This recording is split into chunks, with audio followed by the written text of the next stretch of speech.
I'm going to be the host for today's live stream, but we do have a very special guest today. We have the one and only Daniel McEvoy, aka Crypto Dan. And I'm really excited to have him on today on the stream. If I'm excited, I can't even imagine how pumped you guys are in the live audience. So be sure to smash up the like button if you're just tuning in right now. But Dan, how are you doing today? I'm doing good, man. Yeah, markets have been super interesting. I'm really excited to talk about a bunch of stuff. It's been a while since we last talked, so we got tons of stuff to go over. And yeah, it should be good. Been a while. Yeah, just for anybody out there who may be wondering how long it's been, I can show you right now. It's actually been 10 months, I believe. We did our last live stream on the 12th of June, 2023. So almost 1 year ago.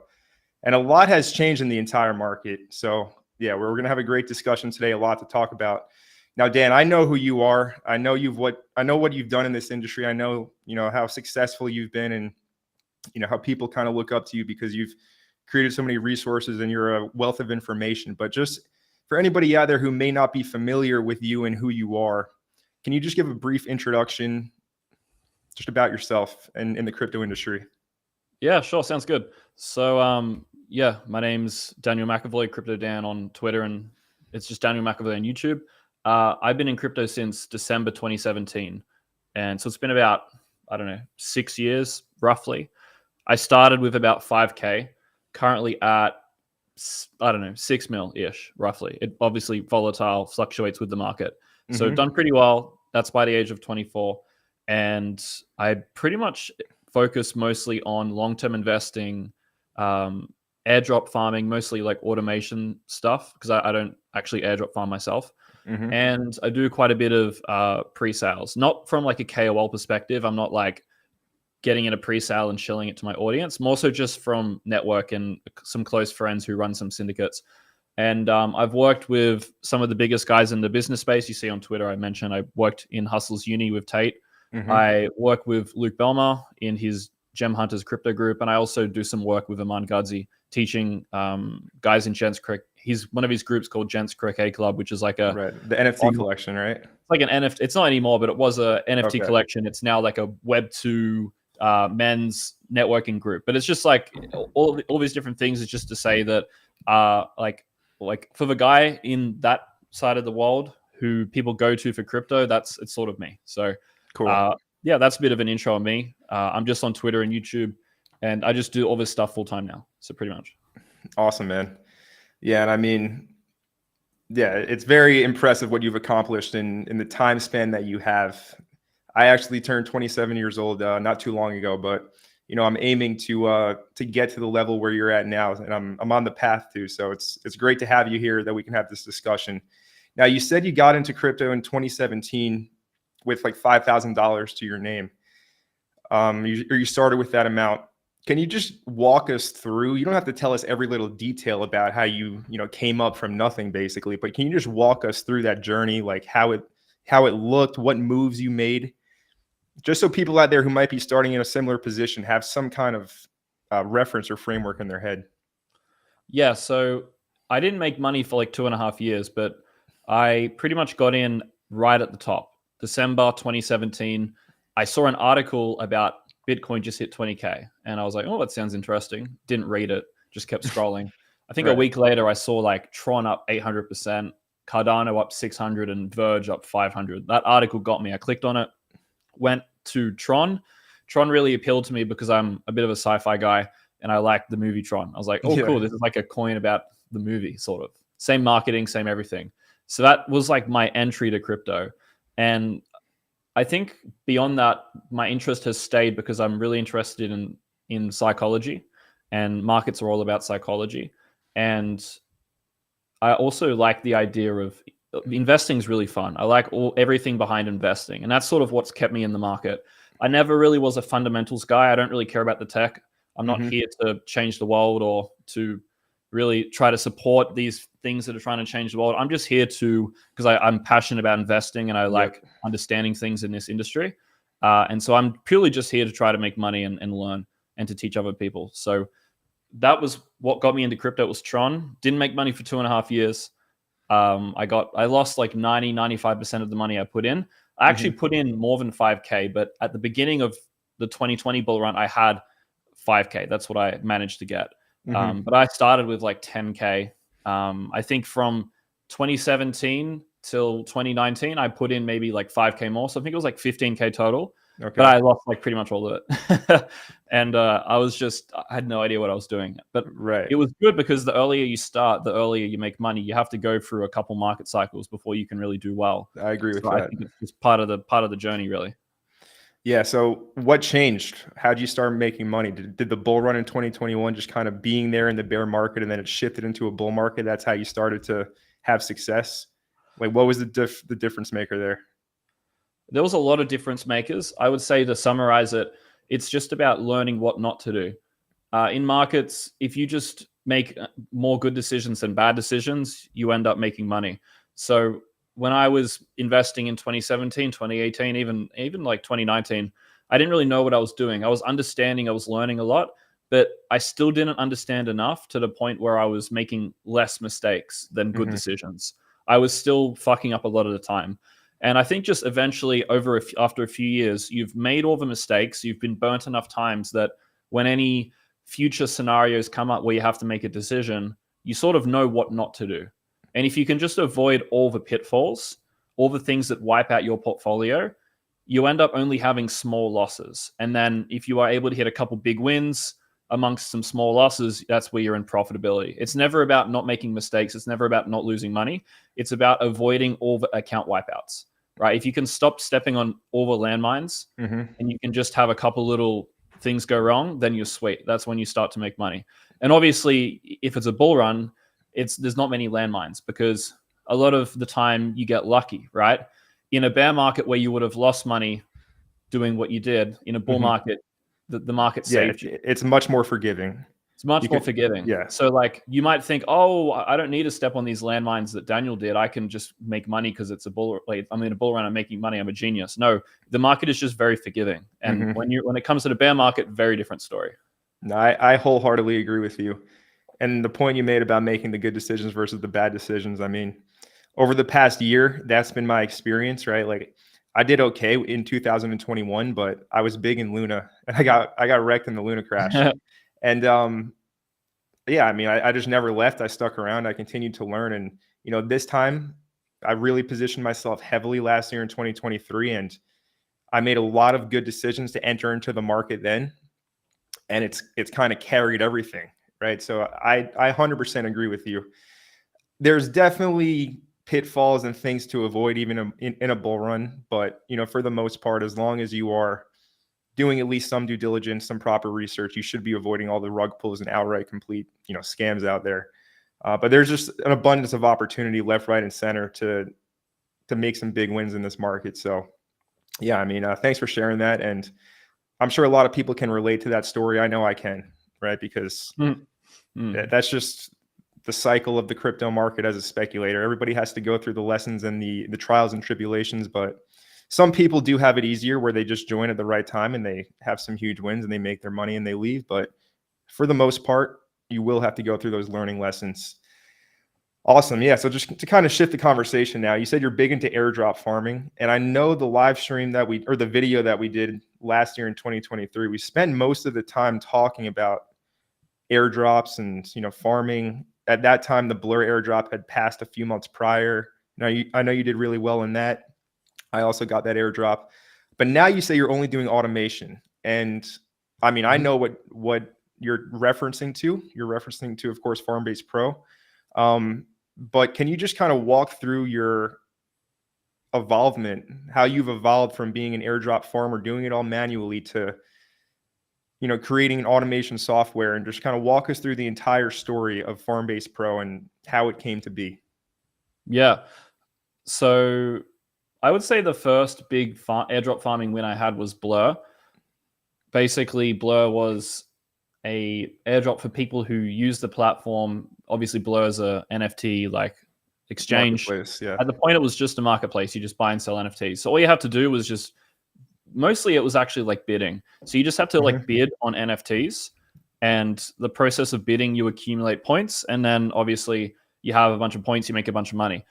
I did a couple different wallets. I also farmed on behalf of a bunch of people. Mhm. We made, I think, total 350K US, and I made 100K from that on Blur. And here's Blast, another project that you're showing, I think, on your screen. That's Yeah, also and by, the same they're also made founder by as the Blur Blur. team. Yeah, and they're also doing an airdrop. But that was the first, I would say, big win in airdrop farming. There was a couple small airdrops, but nothing crazy. That was what made me think, oh, really, this is really cool. I honestly never was big on doing the farming myself because I run all these businesses and I don't find it enjoyable. Yeah, But same with what I me. would do is I would learn the system and then I would teach it to other people to run it for me. So for example, Blur, I was in the trenches for, let's say, like a week or so doing it all manually. And I was Mhm. like, oh, cool. So, you got to do bidding. You got to be careful which collections you bid on. You have to bid not too close to the floor price. There's all this different stuff, right? And then I taught that to one of my guys on my team, and then he took over, and he was grinding that like 20 hours a day, and that was really good. We printed on that. He made some money too. And then I figured, well, I think airdrops are the new meta. I think this is just the best way to acquire users and to at least get short-term success with your project. It makes sense. It's going to be more popular. And Mhm. we saw Base was launched. It was looking likely to do an airdrop and how big that would be. And I figured there's a big gap in the market here. Let's launch a Base automated airdrop farming platform. It's the most scalable way to do things. And I also had met a dev who was doing farming, and I was like, hey, why don't we collaborate here? So we built this, and then we've added Solana. We've added a couple other airdrops as well. And when we built this, airdrop farming wasn't that big, and now it's pretty big. So Right. it was good timing. And yeah, we're going to be adding more airdrops, making our existing systems better. And yeah, it's a really cool project. I'm very happy with this. It's one of my first like crypto. It's my only like proper crypto native project where it feels like Web3. Like I haven't got anything else Right. like this, so it's cool. No, and you definitely did a really good job building this out. For anybody out there who's not familiar with Farmbase Pro, this is what it looks like. If you go to my channel and if you go to the video section, I have a bunch of tutorials on how to get set up on Farmbase Pro here, whether that's the base airdrops, Solana airdrops. I have some scroll videos. Anyways, yeah, this is the scroll video. So yeah, there's a lot of resources out there to learn to get started on Farmbase. And I mean, I can say for myself, I hate doing the manual airdrop. Like, I hate it. Those little transactions and the tasks, I can't be bothered to do them. And you couldn't pay me to do them at this Same. point, right? So the fact that this is available and it's once you set it up, you don't have to do anything. It does it all for you. And it does all different transactions on all different, applications. It's very intuitive software and knows what it's doing. And I must say, I'm very happy with it, and I'm glad that you did make it. So, who is this service or who is this product for Farmbase? Like, who should be using this? I mean, pretty much if you want to make money from airdrops, but you can't be bothered to do it yourself, or you don't think you would be good enough to do it yourself, it's pretty much who it's for, which is, I would argue, like 80% of the market. Like most people, they do it manually when they really shouldn't be. Like they just, a lot of people just don't consider the fact that they can automate these things. Like most people are just genuinely don't want to do it. Like I'm super lazy. I hate airdrop farming. Like I will do it and then I will get someone else to take over and do what I was doing because I would just be like, this is fucking boring. This is not worth my time. And it's way more profitable when you automate it because you remove the human time investment. And that's the most expensive variable of airdrop farming. It's the human that actually has to do things. I know people who run semi-automated, semi-manual airdrop farming operations where they have like 100 Filipino virtual assistants and it doesn't make sense. It's just like, you may as well just fully automate it. It's going to be way cheaper. You got to remove that human element where someone actually has to do the transactions. Right. You may as well just code the whole thing. It's much more effective in my opinion. So anyone that basically just doesn't want to airdrop farm but wants to make money from it, it's perfect for. Awesome. So I'm sure there's probably people thinking out there like, what's the catch?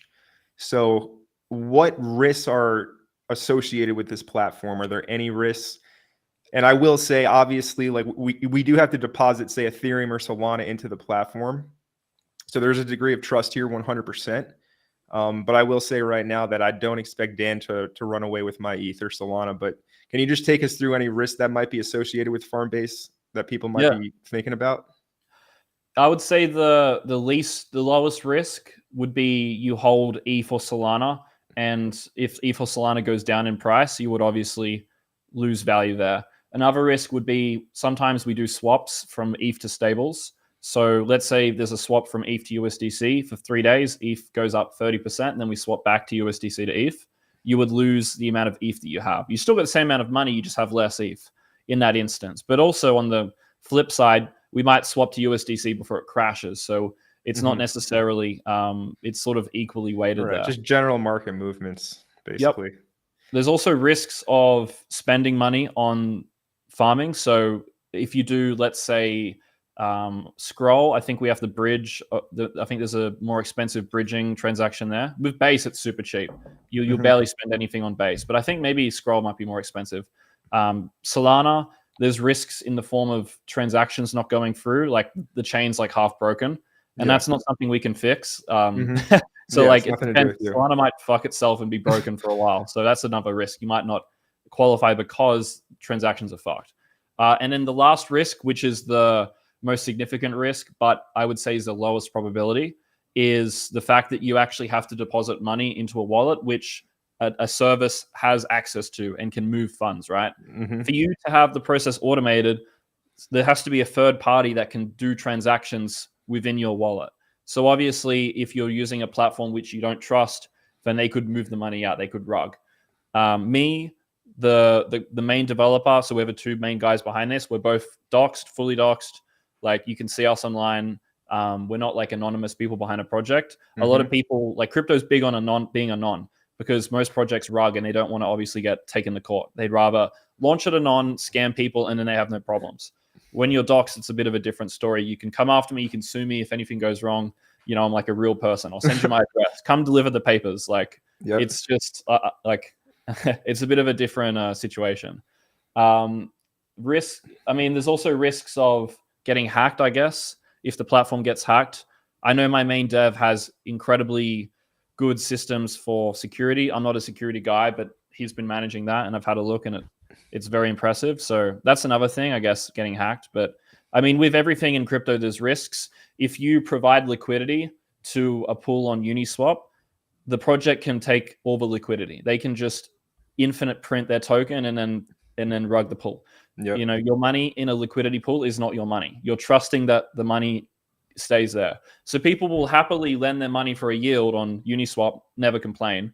But some people are like, oh, you know, it's dangerous putting money in Farmbase. Well, you know, like people get rugged all the time on Uniswap. There's no difference. You have to do research on the project and see if you trust it. And if you trust it, then obviously maybe it's worth the risk for you. Or you can just farm airdrops yourself and you don't have these problems. So it's sort of a way up. You have to weigh the odds up on what you think is the best decision. Yeah, absolutely. There's pros and cons to everything. And yeah, I mean, I don't see that last risk happening by any means. And I get asked about that in my comments in like these tutorial videos. So I just wanted I wanted you to address it. And I think you did a good job addressing it. So anybody out there watching who is on the fence about Farmbase because, you know, you're not sure how everything works, you're not sure if it's safe. Well, here's the founder of the platform himself explaining how it works. So yeah, I mean, you can see my dashboard here. This is my EVM wallets. I have 47 wallets here. Most of them are just farming base. So there's quite a few ETH in here, and I'm really looking forward to seeing how much of the tokens I get airdropped and, you know, how much money that's going to be. I think it's going to be quite a bit, and I'll definitely be updating all you guys and showing you the whole entire journey of me using Farmbase. And I know a lot of you guys watching right now are already using it. So, you know, we'll see what happens together on it, but I'm definitely excited to collect these rewards, and I think it's going to be a very fruitful harvest. Yeah, now, that's a good wallet, mate. It looks like it's going to be a big one. Yeah, it's going to be a fat check for sure. All right, cool. So outside of Farmbase Pro, you're not farming any airdrops really. It's just all automated nowadays, yeah? I'm farming Monad, but I don't really want to just talk about how I'm doing that because I think it's a bit of a tricky one. But yeah, I'm farming Monad with like 500 accounts or something. So yeah. Okay. some classified information there about Monad. But anyways, yeah, I'm doing I really haven't done much for Blast. I just know that it's the same founder as Blur, Pac-Man, and I just like how easy it is. He has a set date for the airdrop. You get the points and you know you're going to get some tokens. I haven't put much effort into this, but I think I'll still get some money from it. But there's so many ways to make money in crypto nowadays, and airdrops is just one method. So I do want to kind of shift the conversation now to, I'm sure, what most people want to hear us talk about. That's the current meta. And the current meta is, of course, trading meme coins, whether that's on Base, whether that's on Solana, whether that's on Ethereum.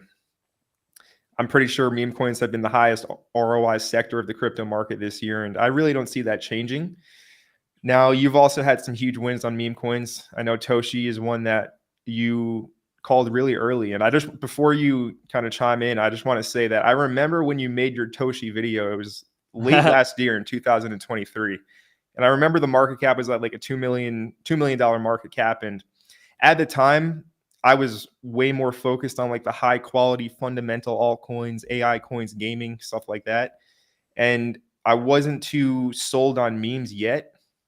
So I actually ignored that Toshi kind of video of yours, and I just kind of kept tabs on it. I watched it, and then I saw it go over 100x. So that definitely was a big kind of, I guess, wake up call. Cause it's not like I never traded meme coins, right? I've been trading meme coins for many years, but I was just super, super focused on like the high quality AI coins at that time. And I was like, I'm not going to deviate from my strategy here. So anyways, yeah, I faded Toshi. But yeah, I mean, that was an epic call, and you called it super early before anybody was even paying attention to Base. And, at the time, Dog with Hat was the big meme coin, and it still is one of the biggest meme coins. It's blown to epic proportions now. But what made you realize that memes were going to be the meta before most people realized in 2023? I would say that, firstly, the meme coin stuff was an evolving thesis in the sense that I didn't expect everything that we've seen now to play out as it has. I think the meme coin space has gone much further than what I expected. If I had anticipated this, I would have bought a lot more different memes. Same. I think the basic thesis that I had back then was every bull run, at least the recent ones, on each chain, there's a meme coin, which is the best performing token. For example, Dogecoin had its own chain. And I guess it was based off Litecoin tech, sort of. And it had its own sort of meme. And that was the first one. And then the next one was Ethereum's meme, which was SHIB. And that was huge. And then we had Bonk, or I guess Samo was the first one in the last bull run. And that went, 100x on Solana. And I thought, okay, if I just find the next big chain and I buy the number one meme coin in that chain, then it's a pretty much no-brainer play. And then Toshi at the time was the number one. I still consider it the number one meme on Base. And I just figured Base is going to be huge. Every time a chain goes big, there's a meme coin that goes huge. It's just a no-brainer. And it's sort of played out that way. But beyond this, the meme coin sort of space has gone crazy in a lot of different ways. There's a huge saturation of different memes. Every single internet trend has its own meme. There's like gym memes, like trend. There's just so many different memes now. Yep. And I didn't expect that, honestly. It's gone beyond what I expected, but that's okay. You can't catch everything. You can't predict everything. And we've done really well. Yeah, Toshi's up like 100x. So yeah, that's pretty much what happened. Yeah, epic. And I remember when you made that video about Toshi, it made me kind of look into Base a bit. So I did. It's not a meme coin by any means, but this coin, Echelon Prime, it's a gaming coin. Oh yeah. Yeah, and I got Prime early, like at around $3, because I researched it and I saw, it's also on Base. And if you go to my channel and you search that, I also made a video about this one. Let's see the date, 5 months ago. And I shared my thesis about Prime here, and it ended up doing really well. I mean, it's up like 6-7x from that time, but it's not a meme coin 100x gain, right? It's a bit safer. It's a more established project. Obviously, it's not a meme, but that definitely got me interested in Base, and I've had my own fair share of great successes on Base as well. And the opportunity is just so ripe right now for memes. It's definitely getting diluted. There's definitely a lot of garbage launching. So yeah, how do you go about selecting a meme coin to actually purchase? How do you sift through the garbage? How do you find the diamond in the rough? Just a rough kind of, I guess, walkthrough of your strategy. I definitely would say that I'm not the greatest meme coin guy. I mean, I think there's meme coin guys better than me. I try to get it as good at it as I can, but I mean, it's a tricky sector. You have to be pretty much like in the trenches 24/7, and I'm just honestly not. But I can give some pointers. I've hit 100x on a meme. I'm sure that's like social proof. But Yeah. I would say that what makes a good meme is going to be slightly different going into the next 6 months. I made a video about this. I'm going to post it tomorrow on the YouTube channel. But my thinking is that once Bitcoin clears the all-time highs, we're entering that final phase of the bull run, 3-6 months, whatever it is, maybe 9 months, where it's just crazy inflows of retail. And the coins that they like are much simpler in terms of the thesis than what people might like in a bear market, or even what people might have liked 6 months ago. And so I think what you need to buy in terms of meme coins is what would appeal to the people who are coming in the future. You always have to think about what does my exit liquidity want to buy? What do the people who I'm going to sell to want? And you need to buy it before they buy it. So what do I think the people coming in want to buy? I think they're going to want to buy things like Dog with Hat or Bowden, for example, would be one that I'm really interested in. Or anything that has mass normie appeal that a dude could mention to his dad and his dad would get it. Like, for example, there's been a bunch of experiments showing normal people like at university colleges, like which coin would you buy? And it's like I've seen Arbitrum, Aptos logo, Solana logo, and then it's like Dog with Hat. And people always pick the dog. And I think that's the type of people that are going to come in. And you have to take that sort of whatever you would call it, like a social experiment, and you have to see that that's what's coming. So for example, like just a pick like Bowden, I think is a great pick. We're going into the election cycle. It's about to pick up in a month or two.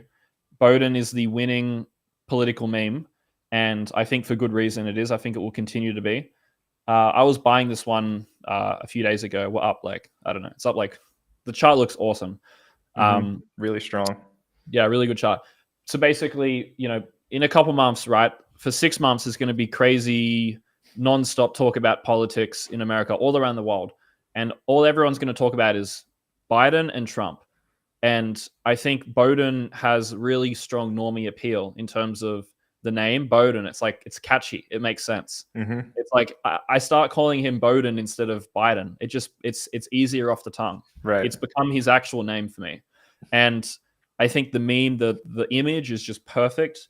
And I think given that a left-wing and a right-wing guy can buy Bowden versus a left-wing guy probably wouldn't buy a Trump meme, makes a lot of sense to me. And I think maybe Trump might even mention Bowden during one of his rallies if it gets popular enough. And I think that will really set it off. And it's a completely like normal fair launch token, organic growth. It's not like a VC insider coin. Look at it. It's awesome. I think it's great. The socials are a little bit weak in terms of the following count, but I think they just haven't bought any followers. That might not even be the actual account. But yeah, I think, for example, right, with meme coins, you have to pick something that everyone can get. Everyone gets Dogecoin. Everyone gets Dog with Hat. Everyone likes it. And that's why it's been successful. And then GeoBone, everyone gets it. Like it's a funny Bowden Biden name. Biden's a carcass at this point, and you got a meme coin pretty much depicting that. So it's perfect. It goes hand in hand. Now, I agree with you. Political memes are going to be really big. There's the Trump MAGA coin. There's Geo Bowden. Now I do, because I got into this one early, and I think it's hysterical. So I have to share it on this live stream. There's also one called Big Mike. And I think that this one does have some huge potential. It's more of it does have some conspiracy elements to it, but chart looks bottomed out. Had a huge pump already, but now it's just been in this long consolidation. And I mean, this is just the ultimate troll, the Big Mike coin. So if we're going to talk political memes, I have to bring this one up. I do hold this one. I've held it for many months now, since February. And yeah, I mean, I would recommend everybody watching right now to look into it if you haven't yet. But they've been on InfoWars before. Like they went on a live call on InfoWars, and I don't know. I think that this one does have some potential to do really well when the election kind of hype kicks in. But that's just one sector of the meme market, right? Political memes, there's one thing. There's dog memes, there's cat memes, there's, I don't know. There's unlimited amount of memes, and that kind of shifts this conversation to the next point about the attention economy that we're in. The meme market is driven 100% off of attention. What has the most eyeballs? What has the most people talking about it? what has the most interest, and those are the memes that perform the best. And it's really, really interesting to see how something like Dog with Hat just took off and became the best, became the new Dogecoin. And I'm curious, actually, what is the market cap of WIF? Let's take a look at that while we're talking about I think it. it's 2.5 or something. 3.5 bill. Oh, wow. It's gone up. Yeah, it's pumping right now, up 23% on the day. Yeah, so I mean, it's insane to look at what this one has done from late last year, November, December 2023. And I believe there's a statistic out there that only 2 meme coins ever have gone above a $10 billion market cap, Doge and SHIB. And I'm in the camp, and I'm pretty sure that you're in the same camp, that this cycle we're going to have multiple meme coins reach those $1 billion valuations. And multiple meme coins also reach above the $10 billion valuation mark. I think WIF for sure is going to be one of those. A political meme like Trump, MAGA, or Joe Biden could be one of those 10 bill plus meme coins. Mm-hmm. But,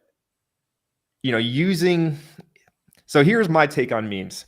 I have kind of a shotgun approach. I'm in the trenches. I do spend a lot of time in the trenches. So I do buy stuff early, and I get wrecked a lot of times, but I also have some crazy big wins because of that.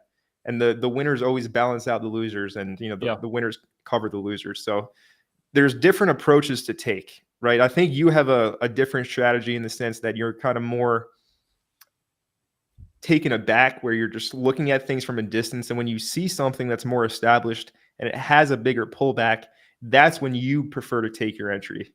Is that correct in terms of like an entry strategy that you'd implement? Yep, 100%. I think there's 2 main strategies for meme coins. And for whoever's watching this, you can sort of think about which strategy makes the most sense for yourself. So the biggest variable for which strategy you'd want to do is, I guess, time sort of availability.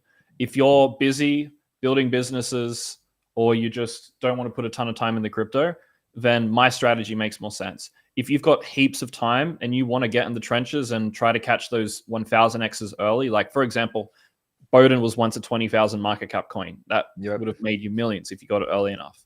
You would want to do Connor's strategy. So for me, I'll explain my strategy first. So basically, I look for a coin that has already been out for a few weeks or a few months maybe, and I want to buy it on a 50, 60, 70, 80% pullback, whatever I think looks reasonable. And I want to see that the community has survived some sort of a huge retracement. Like it's died at least temporarily, and it's survived. Something like Bowden maybe hasn't had that. It's just been going only up. And I sort of have made an exception here because of the political narrative that I see growing. But you can see it has, declined 60, 70% multiple times. It's sort of proven itself. It's not a rug. The main thing that I try to do with my strategy is reduce the amount of rugs that I experience to basically zero. And I've been able to do that. I've never been rugged using my strategy. Whereas I think when you do your strategy, you have a lot more upside on the wins, but you also have a lot more rugs where you lose everything. It'd basically be like trading with leverage, 100x leverage, and the liquidation is your stop loss, but you only do $100 accounts. So you just get liquidated maybe 10 times, but then one time you hit a big win and then you make it big. That's sort of meme coin, sort of in the trenches strategy. You have a bunch of small losses because you only put, let's say, a $500 clip into each meme, but then that $500 clip in Bowden at a 3 million market cap turns into 300K when it gets to a 300 million market cap. So it's a bit of a different strategy. You have to, because you have a lower hit rate, you have to spread your bets more. You have to diversify more. When your hit rate is high, you generally want to concentrate into your bets a lot more. So like I only have 4 memes, right? And none of them have rugged. They've all made me money. Like they've all gone up significantly. There's 100% hit rate basically. If you actually looked at my wallet on chain, I'm 100% hit rate with this shit. Everything I buy just pumps basically. It's weird. But that's because of the strategy. Your strategy, or I guess anyone who does that strategy of more trenches stuff, you can make it big. It's absolutely possible to make it big. The main variable is the time commitment. So yeah, absolutely. And just to kind of add on what you were talking about, currently, this current market environment that we're in, like we said in the beginning of this live stream, it's a lot more forgiving than it has been previously. So I've been taking the shotgun approach, and I mean, it's been nuts. Like what's some of these wins recently. Just to kind of go through some of them, there was Andy on Blast, which kind of kickstarted my mini run that I'm on right now. And this one, like you said, each blockchain is going to have their go-to number one meme. And I actually implemented more of your strategy on this one because I entered this Andy on Blast. This thing's so slow to load. Give me a minute. I use Dex Screener. Yeah, I think it's just the live streaming like bandwidth right now for the computer. But regardless, so this one, I got in like a 2.75 mil market cap, like right around here. So it already launched. It had its first initial pump, and then it went through its long bottoming out reaccumulation here. I took that entry, and it ended up going from like a 3 mil to a 50 mil market cap. Now it's at 14. So yeah, that was kind of more of your wait for the big pullback and then enter, see if it can survive. And it was a bit risky because I did buy like the blood, the real blood here, super low, where it could have obviously been a rug then, but it ended up not.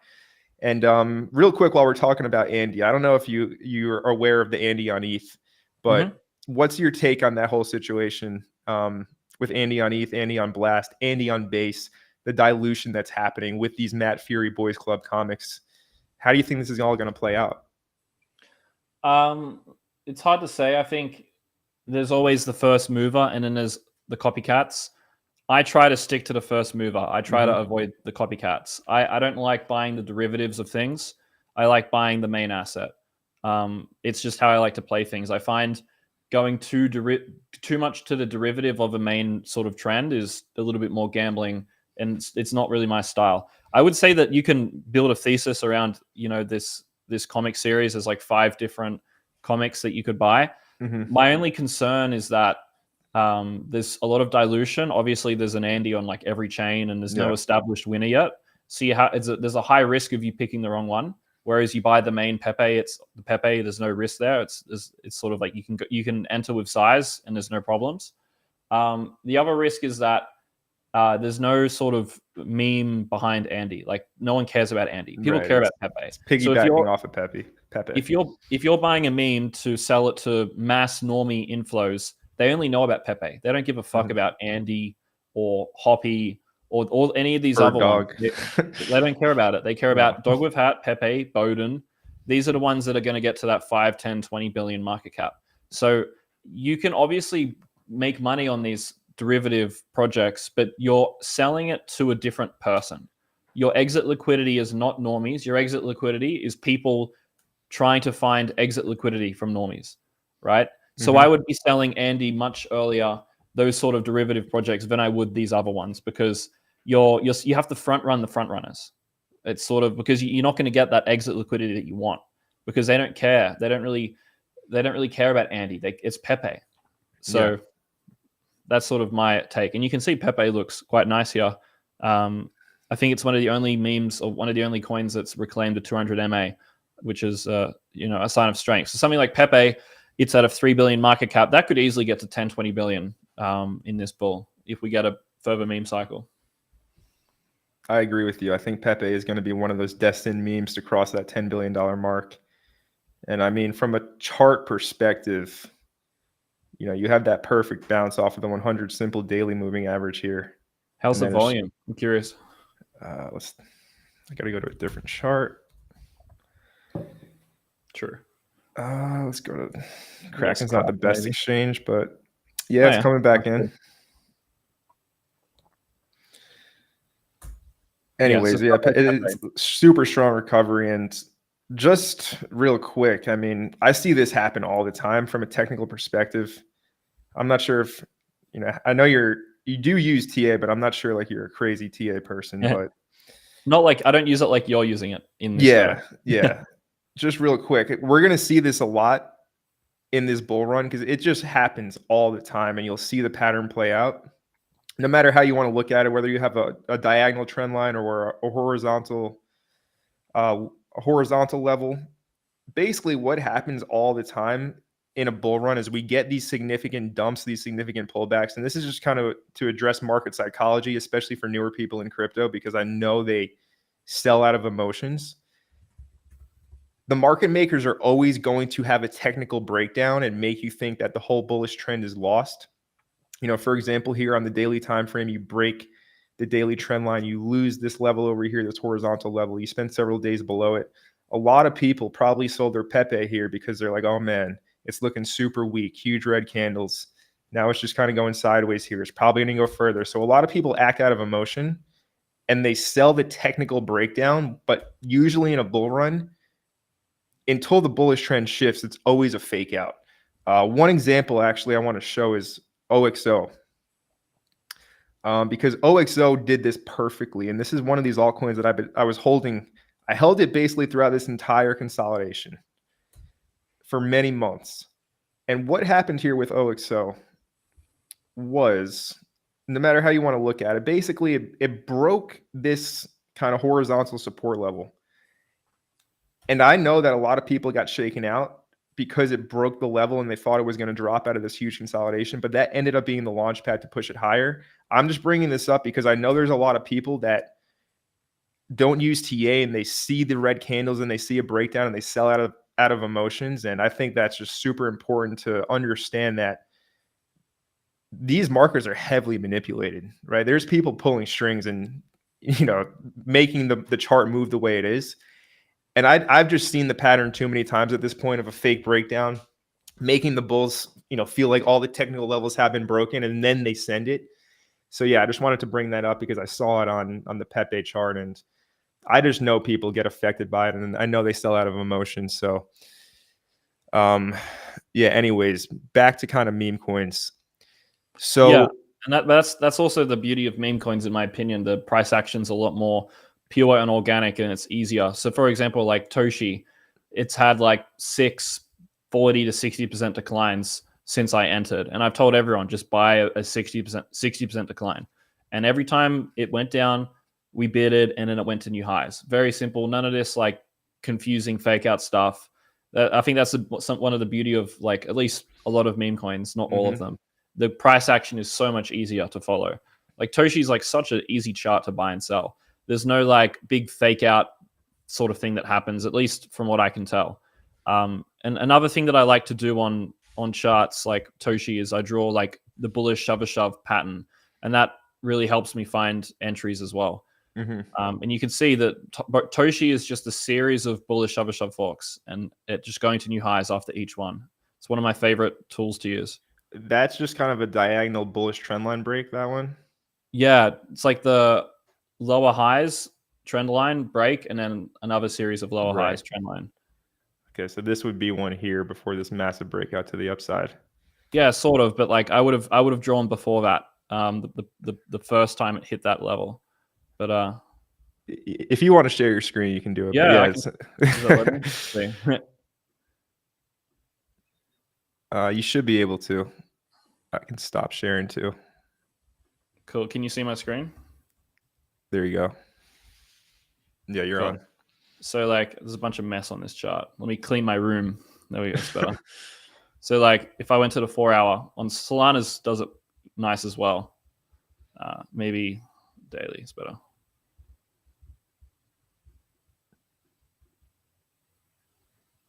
I mean, like it's sort of like this rough idea, and then you sort of have the next one. Hold up. I think 4 hours better.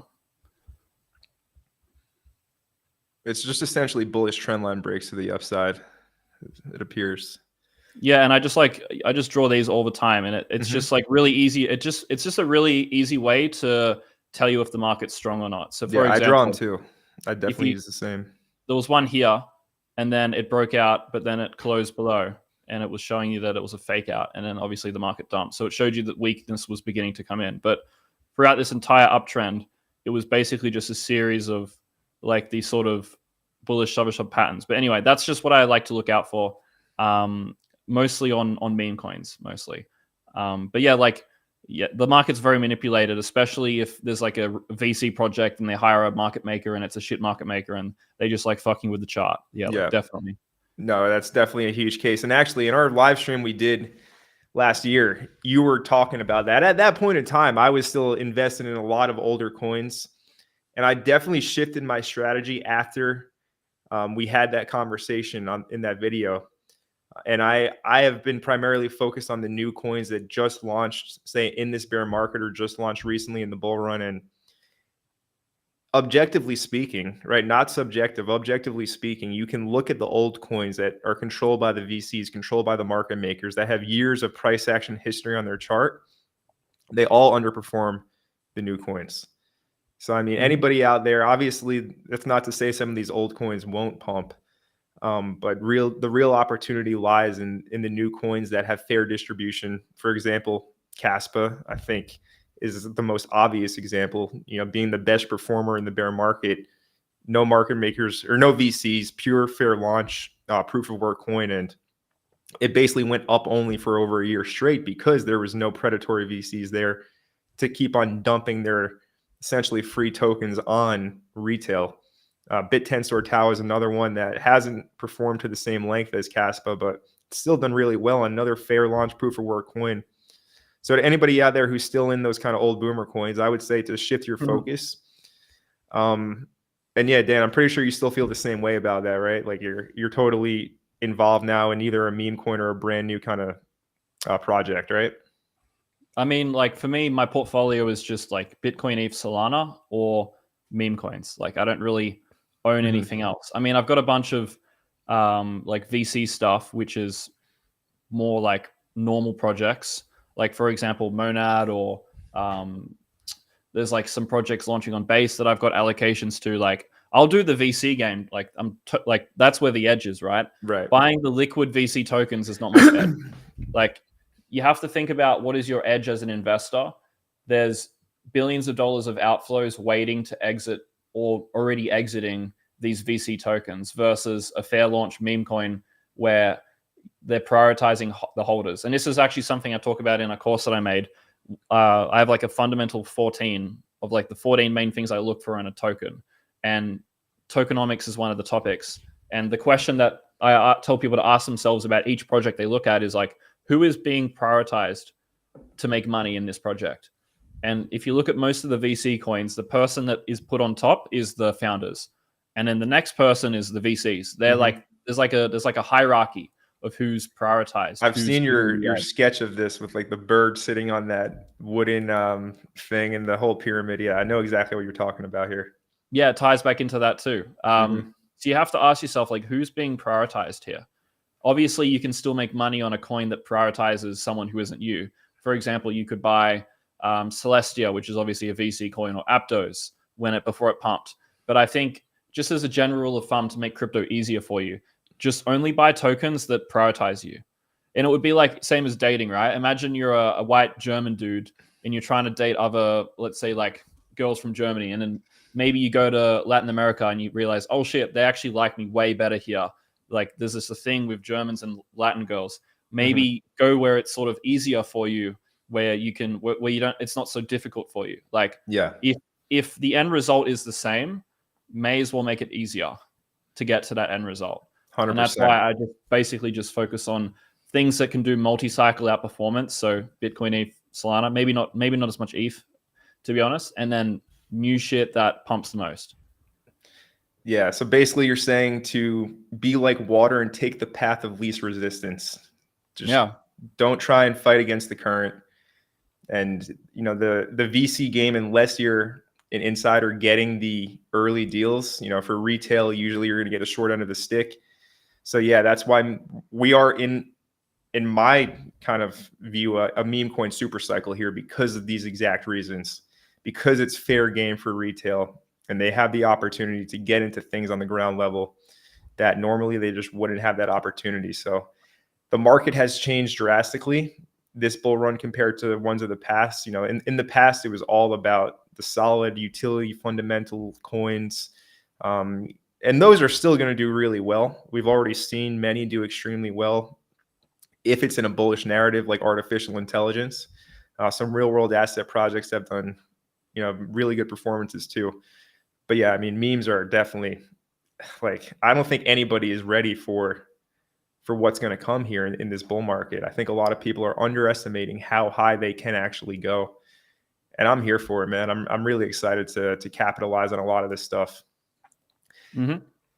Yeah, But yeah, I mean, like, sorry, go ahead. VC sectors could perform well. It's just that the VCs have just fucked themselves over. They were the place that people wanted to make money from, but they never brought any real adoption, and they've just consistently drained billions of dollars from the ecosystem. And honestly, like, don't get me wrong, I think meme coins are probably going to end up doing the same thing. There's so many meme coins launching which are just actually VC insider coins again, right? Or KOL coins. For example, like something like Brett or something like Mew. It's more like a corporate VC style meme coin. I don't really want to shit on Brett. I think you could make a lot of money on these coins, but I agree. You know, like there's meme coins that are pretending to be like organic fair launch meme coins, which actually aren't, and they're just backed by tons of KOLs who get early allocations. They get whitelisted wallets when the token launches, and they get to buy it super early. And or let's say the pre-sale meta. There's this new pre-sale bullshit with meme coins. It's the stupidest thing I've ever seen. It's making the founders rich before they've done anything, and you're buying into a project which has no proof that it has any real edge over other meme coins.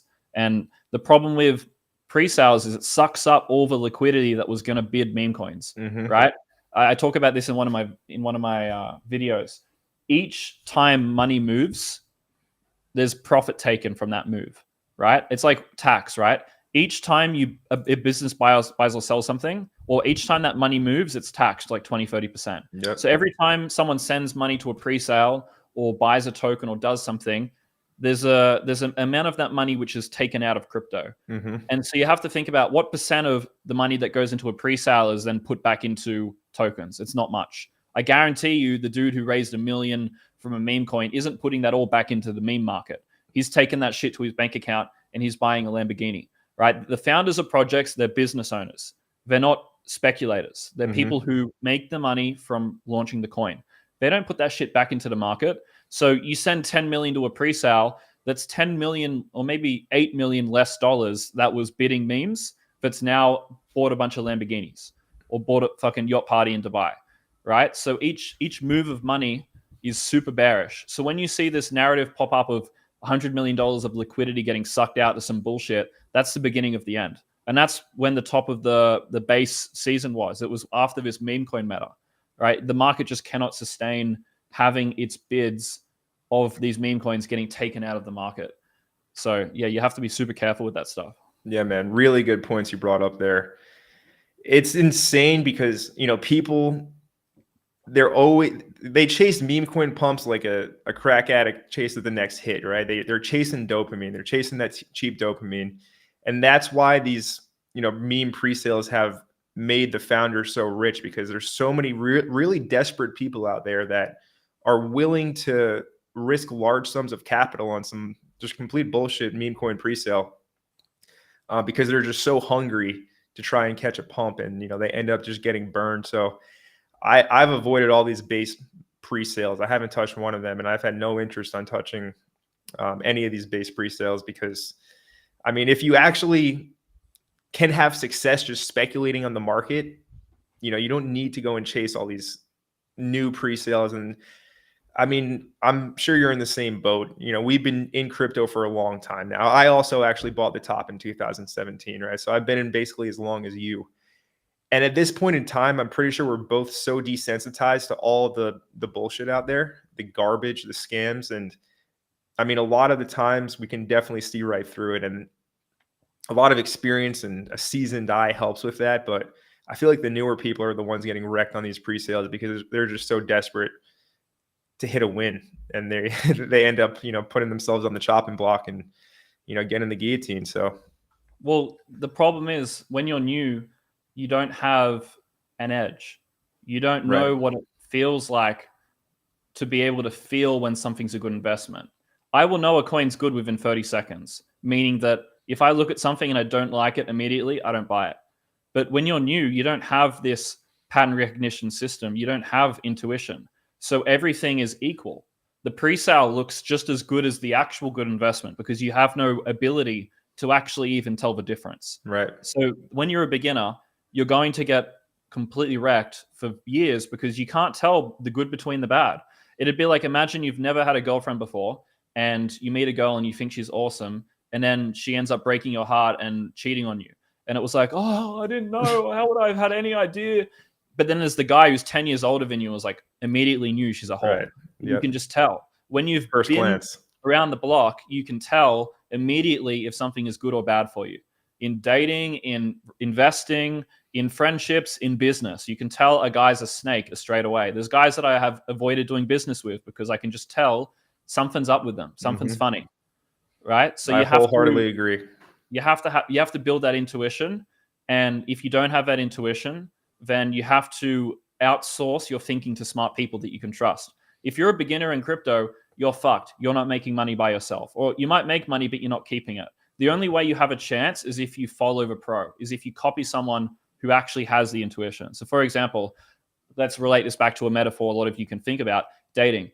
If you have never dated a girl and you don't know what a good girl looks like, maybe ask your parents for advice, and then maybe ask someone who knows more than you for advice, and they can point you in the right direction. They can save you from the rugs.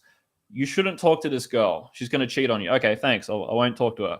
Talk to this one. Okay, cool. Like if you talk to people who know the game, who have the intuition, they can allow you to avoid getting wrecked, or at least they can teach you why you should avoid that, so you can learn the lesson of why it was bad without actually having to go through it firsthand.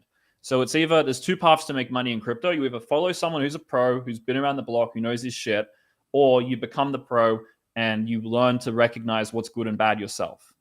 It's only two paths. And I see some guys saying my hair's greasy. Just a heads up, I put coconut oil in it when I go surfing so that it doesn't get destroyed. So it's not grease, it's coconut oil. Just letting you know that. Probably never been in the ocean in his life, to be honest. Anyway, hey man, haters are gonna hate. I actually I use Van Man's beef tallow and honey balm on my face, so they can. I use products as well, so anybody saying that can piss off. They don't know what's up. But yeah, you brought up a lot of good points there, right? People, you don't know what you don't know. You got to be in. Your network is your net worth, right? Whatever your 5 best friends, you're going to become like them. Whatever quote you want to use, whatever metaphor you want to use. I'm pretty sure this is common knowledge for a lot of people, but it might not be because, I mean, who knows? There's some crazy people out there in the world that might be living in a cave and they don't really know too much, but God bless those people. But most people, I'm pretty sure they're aware that there's levels to the games of life. There's levels to the games of crypto. There's levels to the games of dating. Obviously, Meek Mill is gone down a dark path, but he has a good song called Levels, and he says there's levels to this shit, and it's very true. There is levels to it. So, for the newer people out there, definitely seek guidance before you end up getting completely wrecked, because it's very easy to get destroyed in this market. Yeah, now, I mean, just like dating, you're going to have to go through a bad heartbreak, probably most people, before you end up seeing success. You're going to have to probably lose all your money before you see success. If you're in crypto and you're new and you haven't lost all your money yet, 95% chance that happens. Like there's a 95% chance or more that you're going to lose all your money. All you guys watching this, you're probably going to lose all your money. Like that's just part of the journey. Every week, almost every few days, I get a message from a guy saying, "Oh man, I just lost all my money." Same, actually. I get a lot of messages like that because it's stupid. What do I do? They get scammed, whatever. And it's actually crazy how much it happens. I guarantee each one of those guys was saying, "No, but I wouldn't lose all my money. I'm different. I'm special." Because each person thinks, because you only experience life through you. You don't know if anyone else experiences life. They could all be NPCs. So you think you're special because you can only experience life through you. You think all the rest are NPCs. So you think, oh, I don't need to lose my money because I experience life and I don't know if anyone else does, so I'm special. No, everyone else is getting rugged, losing all their money in this bear market. Probably you as well. So it's just part of the journey. Like, just get ready for it. Like, all your money's going away. Yeah, I mean, well said. And not to spend too much time talking about the same thing, but it's important for newer people to hear it because they just keep on walking into the same loop, the same trap, right? They're in like this alternative dimension where they just keep on living in Groundhog Day, the Truman Show, right?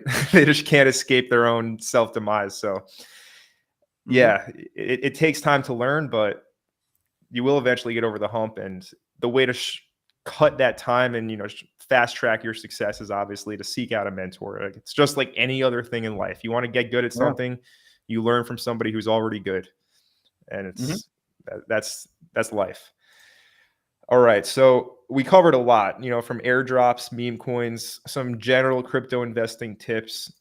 Real quick about airdrop strategy. I meant to ask you this earlier, but what's the best strategy right now for Farmbase? Like, if somebody hasn't used this at all, where should they put their Ethereum on Farmbase? Should they farm base only? Should they farm Solana? Any of these other ones? What would you recommend? Yeah. Well, firstly, they should use your link. I don't know if we have a discount thing, but we might. They should use your link. You should link the Farmbase link in the It's in the description already, guys. Yeah, you should use the link in the description to support Connor, and obviously I think it might be a discount link or something. But anyway, what you should do is you should definitely do base. Solana, there's a bit of fuckery with the chain. Most of the transactions don't go through for everyone. So there's a bit of an issue with Solana. We're trying to fix it.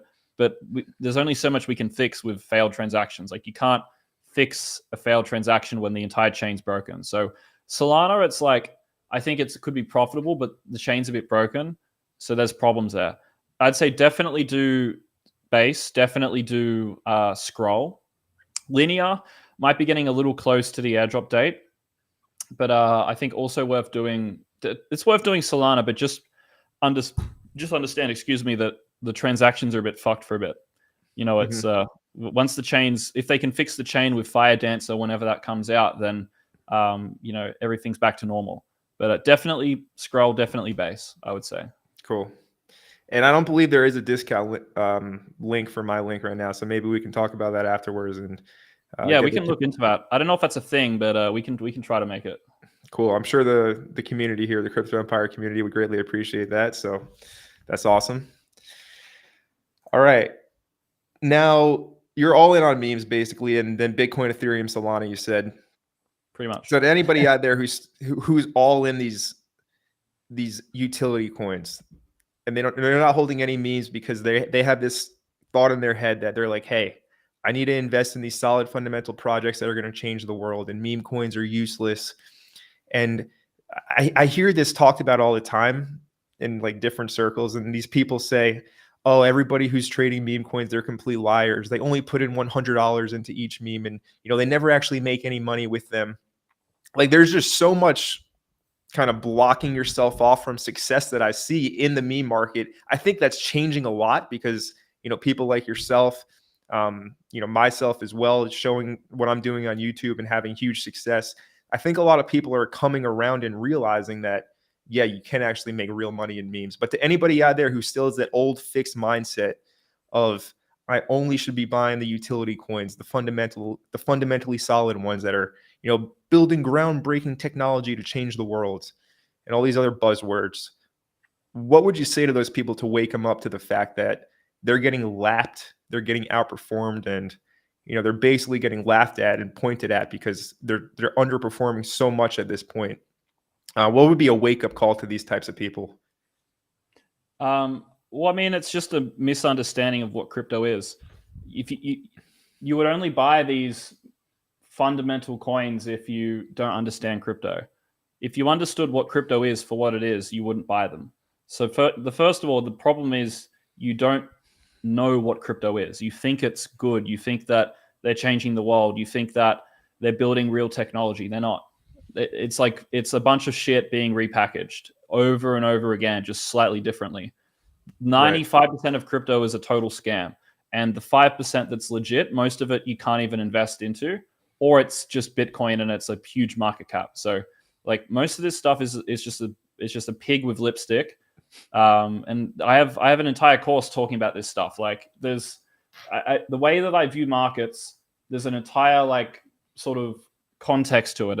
I wish I could explain it all in this live stream, but there's just so much to it. But the basic premise is just that it's just a big casino and it's all a scam, and you have to basically buy the scams which people will want to buy from you in the future.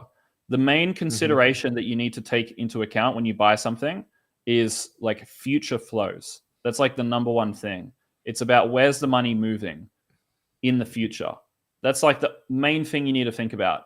For example, when I bought Toshi, the main thing that I was thinking about was Base is going to be big because Coinbase will send its users there. That's a big flow of capital. That's, in fact, the biggest flow of capital that I could see in this bull run. There's no bigger flow of capital imaginable that I could even think of. Maybe ordinals potentially, but even that, like, I maybe not even as, maybe bigger than that.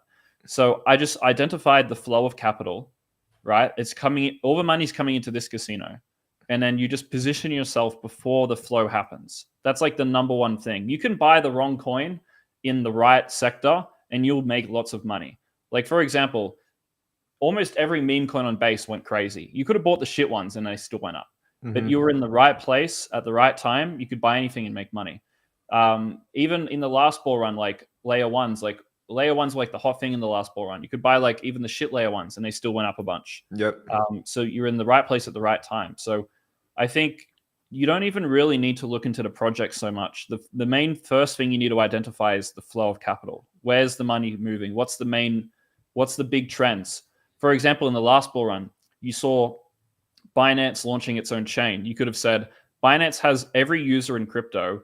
They're going to send them to the Binance smart chain and they're going to be buying shit on that chain.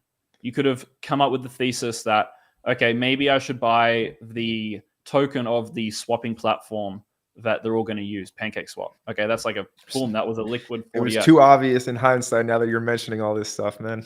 Yeah, it was way too obvious in hindsight. But I missed it too, and now I've learned that lesson. And that's why I caught it with this time with memes. So yeah, it's just, for me, it's just number one, don't even look at the project. Just look at where's the money going. Like, where's the flow of capital? Where's the attention going? And you also need to view crypto through a business lens. So whenever I'm analyzing crypto, it's always through a business lens. Because, like, obviously for my business, it's all about sales and marketing. It's about virality, getting attention turning into money. Same thing with crypto. Each of these coins is the same business as Farmbase. It's just about getting attention, giving an offer that people want, and then selling it to them. It's the same thing as what a meme coin does. Obviously, meme coins, launching coins is way more unethical in my opinion, but it's the same concept. The more attention you get, the more viral your thing is, the more money it can make you, essentially. So when I look at coins, it's like, where is the attention going? It would be the same as trying to predict which businesses are going to get really popular. So imagine I was trying to figure out which startup is going to get success. It's the same thing. It's like, which one is going to get tons of customers? That's like the main thing for me. Where's the money flowing? Where's the attention going? I sort of repeated myself, but that's like number one thing. Yeah, no, it was a good answer to the question, right? It's all about future pacing and, forecasting what's going. We're speculators. All of us are market speculators. That's all we are at the end of the day. You can call us all these fancy words, but all we're doing is speculating on the future price of these assets. So we're in the attention economy, social media, people are spending the majority of their waking hours staring at their phones, staring at Instagram, staring at X or Twitter, watching YouTube. It's all about where the attention is going to go. And yeah, I think meme coins are capturing a huge percent of that attention. And we've been going for like an hour, 10 minutes right now. So I know it's kind of late over there. Oh, it's fine. Yeah, we started early, so I'm all good. All right, awesome. We can there's some questions in the chat if we want to answer. Some guy was like, why didn't you answer the questions in the chat? We can definitely get to some of these questions. I see the whole entire, the Based Yoda army is here. And Based Yoda, I'm not sure if you're familiar with that one, but it's one of the coins that I have had massive success with. And the community is just insanely strong. So they're definitely here spamming the chat. So shout out to you guys in the Based Yoda community. I appreciate you being here. And here it is sitting at a 7 mil market cap. So we'll just show it now so that you guys can kind of calm down over there in the live audience. I'm still bullish on this one, but yeah, congrats to everybody who caught the Based Yoda pump. And, we'll see where it goes from here. But anyways, we can definitely answer some questions. And I mean, there's a ton of questions here. So we should definitely focus on the super chats. Oh, is there super chats? Okay. There's been a few. This one, let's see, a $4.99 super chat from Sickos Witnesses. Percy he's shilling a meme coin here, Percy.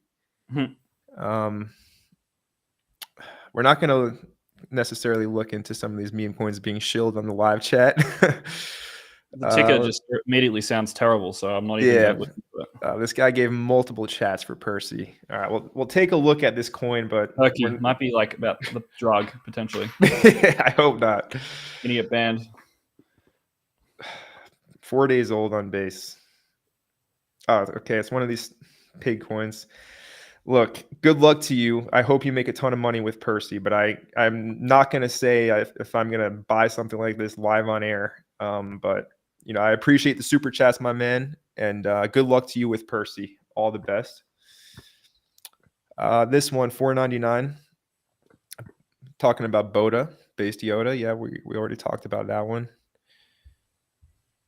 A lot of Boda super chats.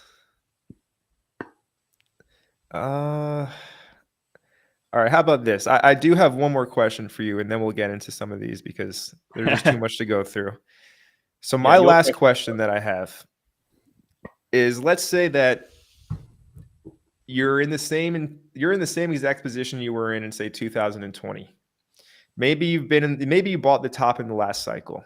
You have $5,000 to your name. What's your course of action to run it to $1 million? Knowing everything that you know now, but you have 5K and that's all you have to start in crypto. Or maybe you've been in for a few years. How are you going to run it up this cycle if that was you? Okay. If I was like right now, I had 5K, I would be basically working remotely, like getting probably a job in high ticket sales. And I'd just be all in on meme coins, basically. I'd be in the trenches, basically trying to get super early into meme coins and catch a like 100x sort of thing.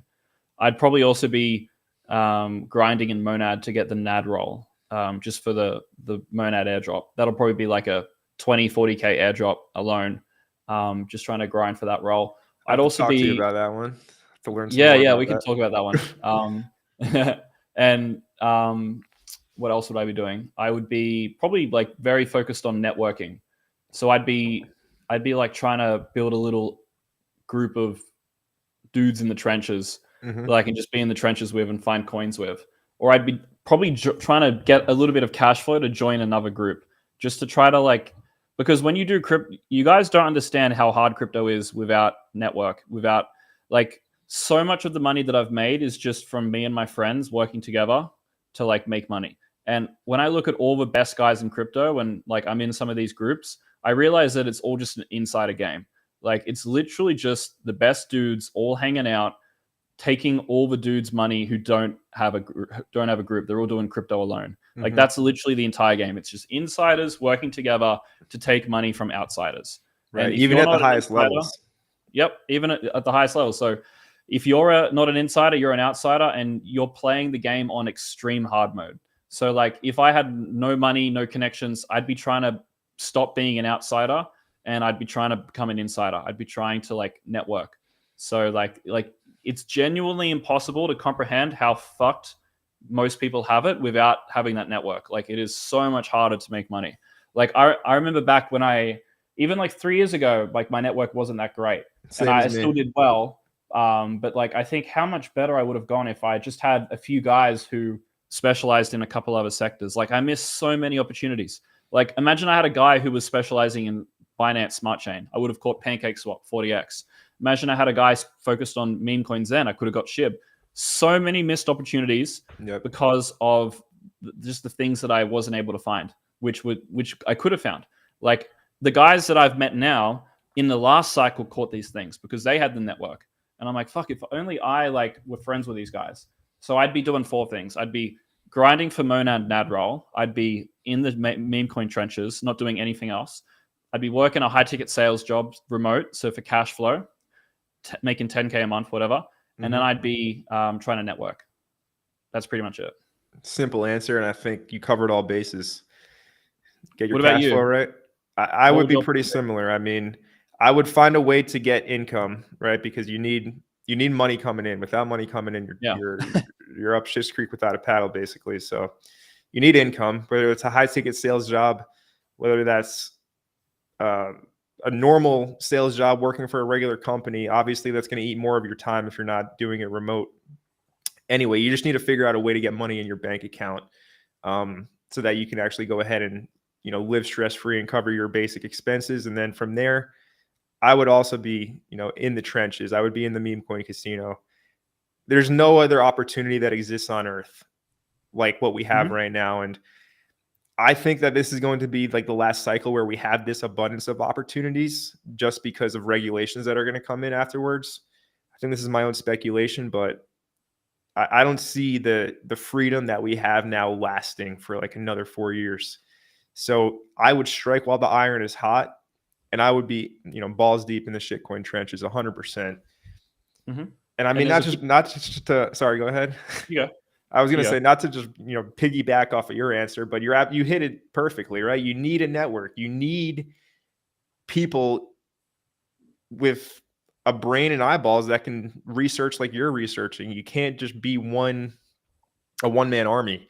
And I've definitely fallen victim to this in the past, especially when I started my YouTube channel and, got into crypto. I still kind of am a one-man army, but I have like a good network now.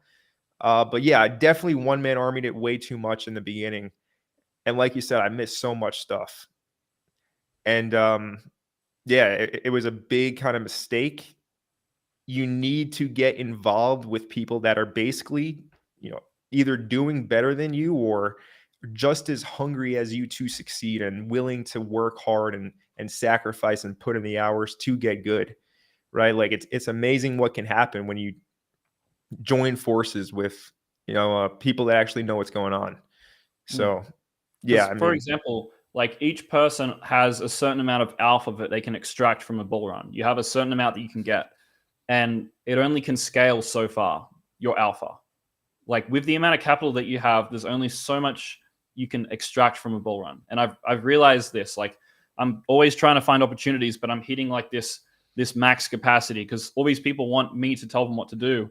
And you hit like a cap of like your the amount of alpha that you can extract, right? You might only be able to extract 30 million or something if you were to hit your max capacity. But with each person that you network with and share opportunities with, you actually increase your maximum alpha that you can extract from the market. Because each opportunity, you might only be willing to put in 20K of your capital. And he might only be willing to put in 20K. But amongst what was possible for you to put in, you could have maybe put in 200K. So imagine you told 10 friends in your network to buy this opportunity and you all put in 20K. There was no loss of how much you could have made because there was room to put in 200K. And now you've also got 9 other dudes telling you about opportunities that they find. Maybe there's a guy specializing in AI. Maybe there's a guy specializing in, I don't know, airdrops. And so when you all work together, you're increasing your maximum extractable alpha from the market. And that's what people don't realize. When you work by yourself, you've only got the alpha that you can extract. And for most people, that's zero alpha. It's just luck, basically. Most people just rely on luck.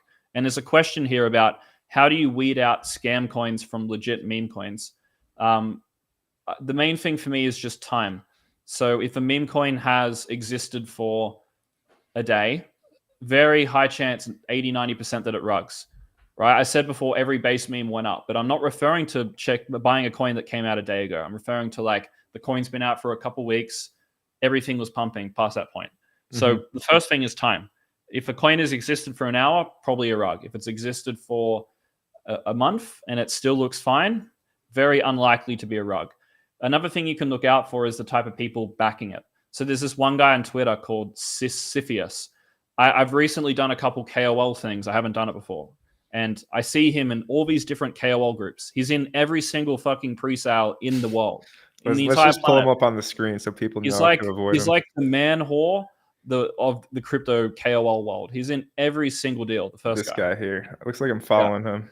And it's funny because a lot of people think he's smart, but really he just prints millions from being in every single deal. He's like the man whore of the pre-sale world. He just hops from like dude to dude to dude. And he doesn't actually care about any of the coins he invests in. He just insta dumps them. It's just, you get him on because he's the hot girl of the crypto world, but he doesn't give a fuck about you. So like, for example, if you see this guy and there's a number of other like scam KOL guys, if you see them on the team of a project, probably going to die. right? There's been a number of meme coins trying to launch. They get these backers, these KOLs, and they die. Sometimes it works out, but like that's a red flag. If there's like red flags you can tally for every project. I'd add this guy as a red flag, for example, like major red flag. Like if it'd be like imagine you meet a guy and you want to do business with him, and he's just getting with a bunch of like strippers and stuff. It's like, ooh, it's a bit weird, bit of a weirdo. Yeah. Imagine a coin, instead of bringing on like real value providing genuine people to invest, he brings on a bunch of like these manhole KOLs. It's just a bit weird. It's like, okay, you trying to rug people here, like not a very long-term vision. If you bring these guys on, they don't really have a good reputation. Yep. So yeah, like you can tell like a short-term versus a long-term focus of a coin based on the KOLs that they bring on, based on who's backing it. In fact, if a coin doesn't have KOLs and they just did a fair organic community launch, that's very green flag. If they just said, fuck the KOLs, we don't need them, they're not that useful, which they really aren't. If you have a good project, you don't need them. You can just launch the coin and build a genuine organic community without needing them. Yeah, those are always the ones that do the best, when it has the actual genuine organic community, because you can't buy that. There's no price that you can buy that for. You got to build it. And I mean, that just relates back to how everything works, right? Like you can't avoid the hard work. You can try and take the shortcut, but it's going to end up just smacking you in the face eventually. Yeah, I mean, I see these. That's why I avoid a lot of projects, actually, is because, when I see like, I don't know, Crypto Rover shilling something, I don't want to touch it, right? I don't want to touch it with a 10-foot pole. So yeah, knowing who to not listen to is probably one of the biggest factors to avoiding a lot of rug pulls and a lot of scams out there. And it's funny, like in the last bull run, I was working for a coin and I was helping them find KOLs. And there's so many of the guys that you all listen to who try to invest into projects early, and they will talk about the coin to their audience without mentioning that they got the seed round or that they're invested. For example, like Moon Carl on YouTube, he was one of the KOLs potentially investing into our project. And I don't think he really ever mentions that he was a dude in the seed round of a coin. He'll just mention coins without explaining how he actually has exposure to that. I've done my first ever like KOL investment like this week because I really like the project. And I will openly tell everyone like that I'm literally invested in this. I'll tell you the valuation I got, how much I put in. I'll be super transparent with it. But like guys like Moon Carl, they get on these projects. They don't tell you that they invested. They just tell you that it's a great coin because it seems more genuine, and there's probably going to be more people that buy the coin if he's just mentioning it without saying that he's a seed round investor. So like another thing to do to look for scams is just, like I said, see the people who are backing it. And you have to understand that most people, when they even shill coins, it's actually just because that they're a KOL, right? And they won't tell you, most of them, but they are. Yeah, amen to that. That's how this industry works for anybody that's not aware. I mean, it's very obvious once you've been around and you can see behind the curtain, but to the untrained eye, right? You're just a cow being led to the slaughterhouse, basically. So a lot of good points there. This question from Charable: for airdrop, is it best to sell soon after receiving? I would say it's always a good idea to, if you're just gifted thousands or tens of thousands or hundreds of thousands of dollars for using some random protocol, I think it's a good idea to realize some profit immediately. What do you think about that, Dan? Yeah, I mean, eventually you have to start taking chips off the table. I think sometimes airdrops go up, sometimes they go down. The edge of the airdrop was in the process of farming it. The edge of the airdrop is not in the ownership of the token. So let's say I got an airdrop for a token and I'm not sure if I'm bullish on the coin or not. That's edgeless investing. That's essentially gambling without a process. So you've gone from having a process, having a system, airdrop farming, making money, and now you're doing edgeless gambling. So it's like, okay, should you own this token? Should you take profit? Well, do you have any system behind owning this investment? Have you just gone from doing things properly to not doing things properly? Okay, well, maybe you should sell the entire investment and then put your money into things that you do have an edge in. Or what I'm probably going to do with a lot of airdrops is when I get free money handed to me, I'm selling it to stables and I'm going to take it to my bank account. I've already began selling like large portions of my meme coin exposure and sending it to my Coinbase account just in stables, ready to get taken to my bank account. Like, I don't care if it's early. Like, you need to start. It's just a good habit to implement, right? Absolutely. Like, if most people have never taken money to their bank account before. They've only ever put money in. Mm-hmm. And a better mindset is, there was a video on Twitter by this guy, and the video was like, crypto is like a butthole. It's exit only. And I was like, that's so true. Like, you shouldn't even, like, you should barely ever put money in. It's just, you should mostly just be pulling money out. Like, that's a much better approach than putting money in. I try to find ways to make money in crypto, so I never have to put money in. In fact, I don't think I've put money into crypto in years. I think it's been maybe 3 years before I put a single dollar into crypto, because I earn in crypto, meaning I never have to put in, and I'm just always pulling crypto out. So like, I think it's a much better approach to view crypto as a butthole. It's exit only, if you can. Yeah, interesting analogy, but it makes so much sense. And I guarantee you, I see we have like 900 people watching us.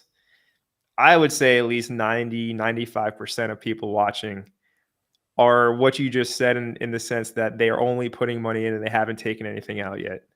I think that is so common, and it's just the complete opposite of what the small percentage of people that are having success are doing. So I think it's a huge wake-up call, what you just said right there, to a lot of people listening, right? Like, this is how the game is being played by the people that are having the most success. So you can either keep on doing what you're doing, or you can adapt your strategy and, figure it out. And, you will have to sell. There is going to be another brutal crash at the end of this run. It will all come to an end. And if you don't take your profit, you're going to be left holding the bag once again, with nothing to show for it, after spending every day of your life for the past few years staring at your charts.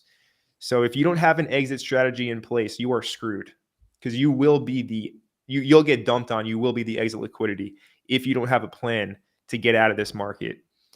Yeah. A lot of people have never, ever sent money to their bank account. In fact, most people can't, because they don't want to pay taxes. They're scared of paying taxes. And this fear of having to put effort in, this procrastination from a future scenario where they have to pay taxes or set up the tax setup, makes them never want to sell. And because there is a lot of friction and resistance to the act of taking profit, like properly doing it, sending it to your bank account, most people never do it. And this is why it's really important to exercise the habit of taking profit early, because you want to make it as easy as possible to exit when the time comes. Because if you don't, you're not going to. For example, imagine a guy that you listen to sells his coins, and you're really busy. You work a 9 to 5, you've got kids, you haven't got the tax set up, you couldn't even sell if you wanted to, you've got nothing set up, but it's time to sell. You'll go, I'll do it tomorrow. You get distracted. Big work day, come home tired, go to bed. Wake up the next day, prices are down 5% because the market's begun to crash. You go, oh shit, maybe I need to get something set up. Oh, but I got to fix taxes. Okay. Tomorrow I'll call a tax guy. It's too late now. And then tomorrow you call the tax guy, and then he says, oh, well, I'm going to need these documents. Next day you go in. Oh, it's a Saturday. Okay, can't go in. Sunday, can't go in. Before you know it, it's been weeks. You haven't sold. You got no tax set up. Prices are down 20%, way below the price that guy's sold at. And so you say to yourself, oh, well, prices are down a lot. Maybe I should just hold. Everyone on Twitter is saying that it's just a dip worth buying.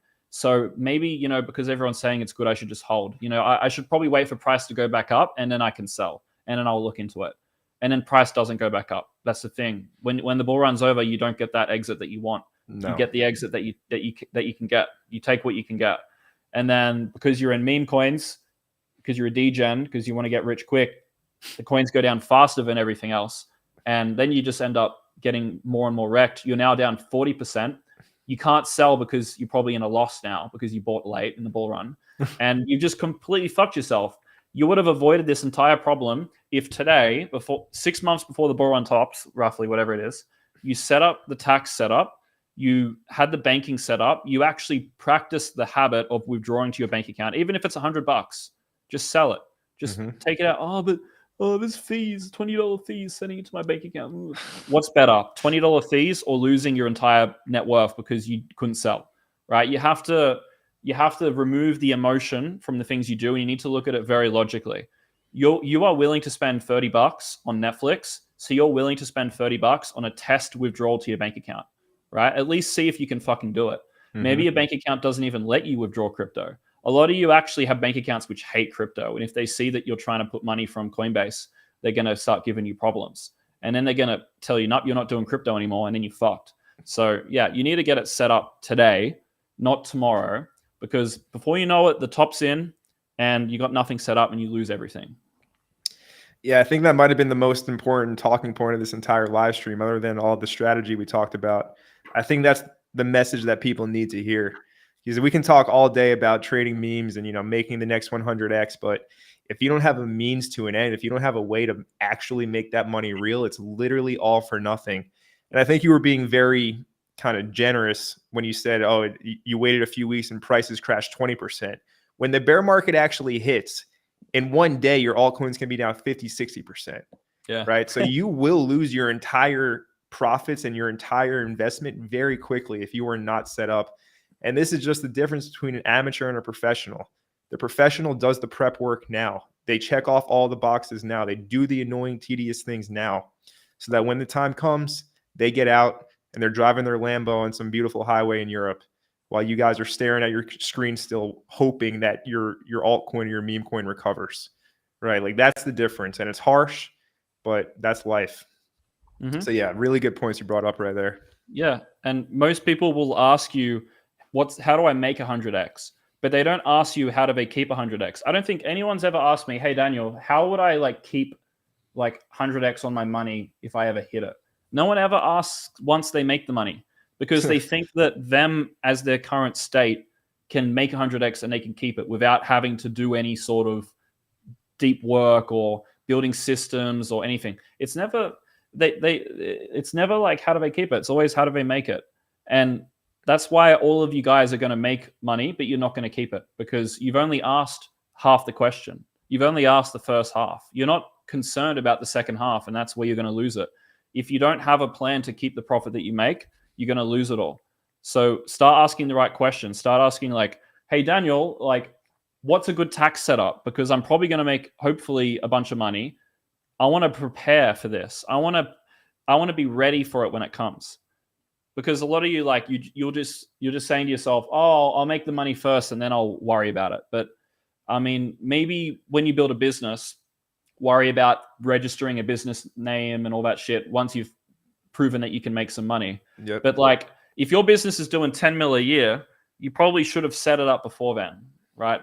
When you've made $1 million from crypto, you probably should have set up the infrastructure to handle that before then. Yeah, I agree.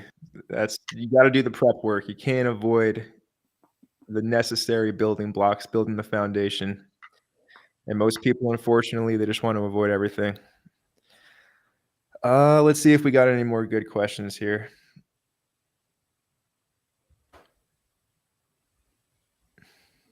A lot of people really liked your analogy about buttholes. It wasn't mine. Credit to the guy on Twitter for that great analogy.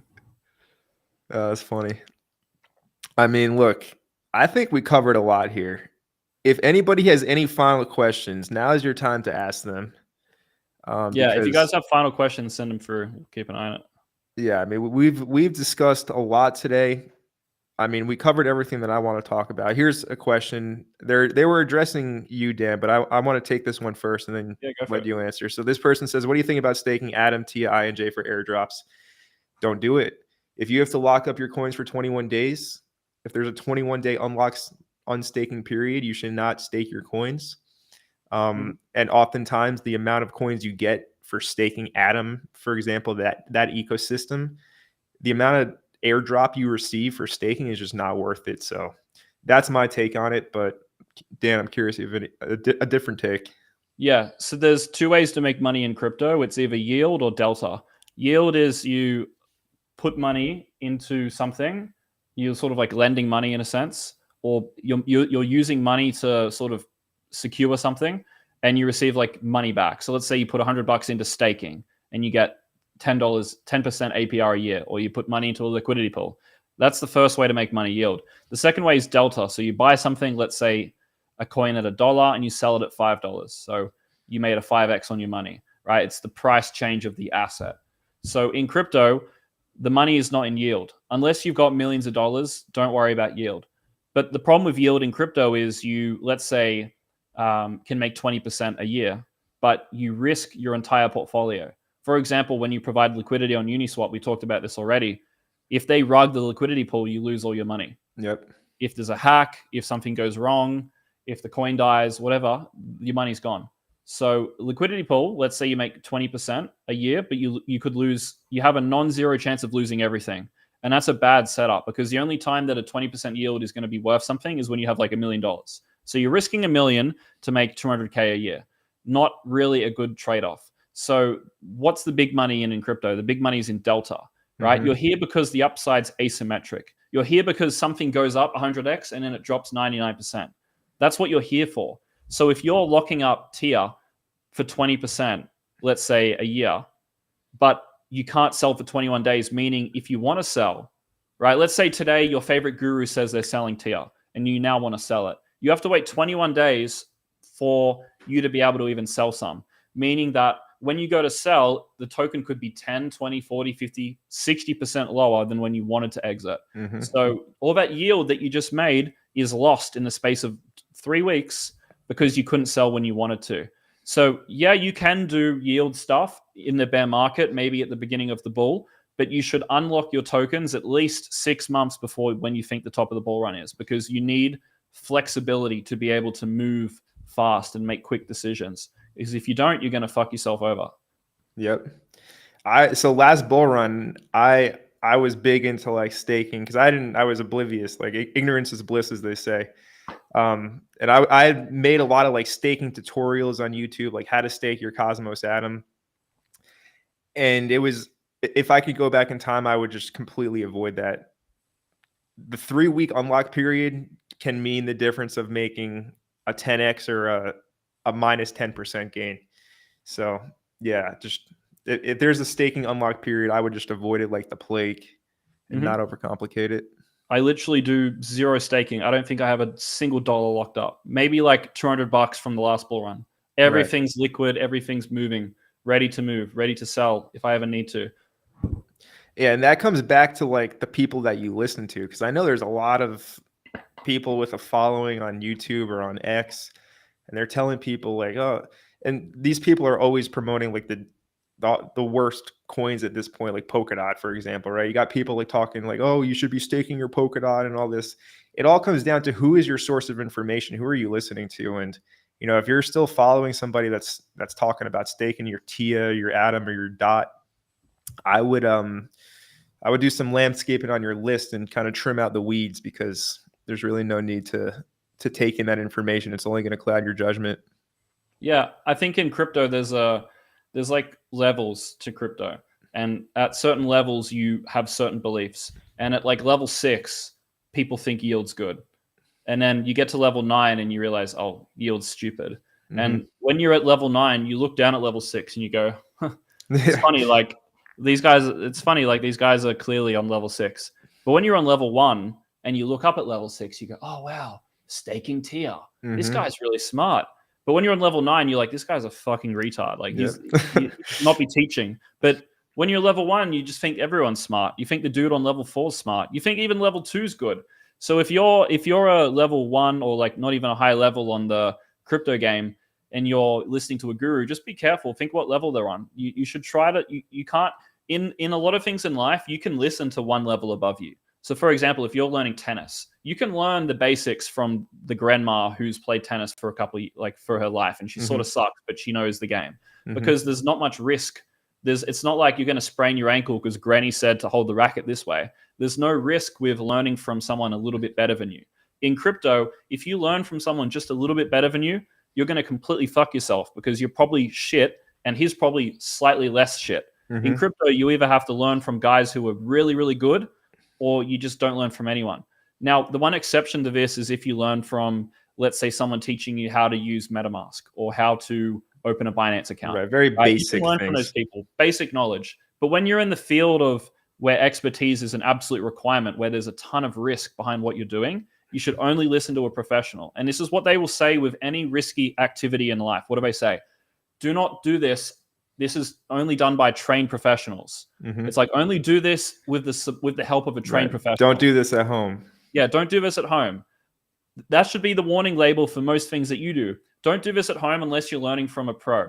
When you go skydiving for the first time, tons of risk, right? You're not going to go skydiving with the dude who's been skydiving for 3 months who hasn't got his proper teaching license. You're gonna die. Yep. You're gonna be dead. So, like in crypto, you want to lose all your portfolio. Learn from the dude who's level 6 telling you to fucking yield farm tier, right? Like it's just retarded. Yeah. Couldn't have said it better myself, man. All right, let's see. Crypto Cobain says it's always how much a G, never how are you, my G. Good point, man. Everybody just wants to take. They never ask how you're doing. Let's see. This guy says, what's the best method to withdraw for your profit? So that's a very detailed question, and I don't think we'll be able to answer that all on stream. Definitely I think that's a topic for another day or something to talk about like off air. I mean, like I can give like the basics of what I'm doing. I spent, please, I don't know, like 40, 50K US on my setup. Because obviously I take this shit seriously. A lot of you guys have spent $0. Yeah, I don't even have a setup done. I'm over here spending 50K, like a yearly fucking salary just to get tax set up. So let me tell you what my setup is. I was an Aussie resident. I'm actually currently in Australia, but I'm not a resident of here anymore. So I don't pay taxes to Australia. You only pay taxes to a place that you're a tax resident of. You're a tax resident of a place only if you live there. So if you only spend a small amount of time in different places over the year, never enough to become a tax resident, you don't have to pay tax anywhere because you're not a tax resident of anywhere, right? You pay tax where you're a tax resident. So I'm a non-tax resident of anywhere. And I also, for withdrawing money and for income from businesses, I have a US LLC set up. So I have a company in the US. The US allows you to have what's called a pass-through company, meaning that you can make money in the US, you can use US banks, you can use US infrastructure, and you don't have to pay taxes to the US because I'm not a tax resident of the US, right? I exist elsewhere in the world. So I have all my crypto profits, all my business income. It gets obviously sent through the US LLC, and the US LLC is connected to a Kraken account, a company Kraken account, fully KYC'd, maximum shit, and then also a Coinbase account. So Kraken and Coinbase are the US ones. And so everything just goes through there. There's no limits.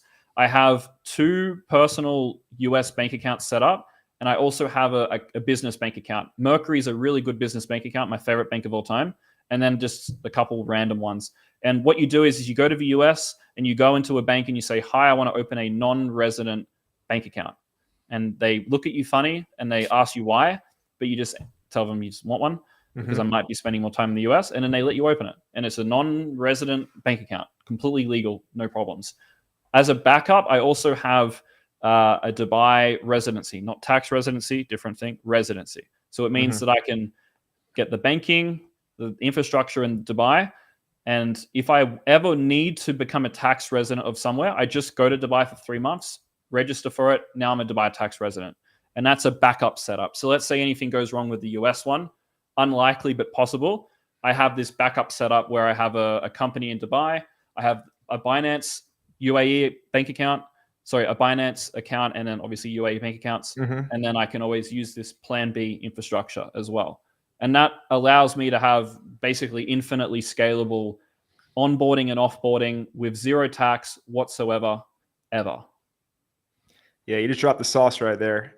Guys, if you're watching the stream right now live, be sure to hit that like button for all of the information being shared here today. And for Crypto Dan coming in and joining for this live stream, be sure to smash that like button. And yeah, I mean, Dan, you just dropped the sauce in terms of how to cash out. So this is a recorded. In the US, yeah. This won't work for you, by the way. Oh, I'm aware. I'm very aware. Trust me, I'm very aware of that. Yeah, any US guys watching it, it's a bit different story. But if you're Aussie like me, feel free to copy me. Yes, sir. All right, let's see. Dan, how much more time do you have? Just a rough estimate. I don't want to take up too much of your time. I'm chilling. I got like, let's say 10 minutes. All right, cool. So we'll take a few more questions here.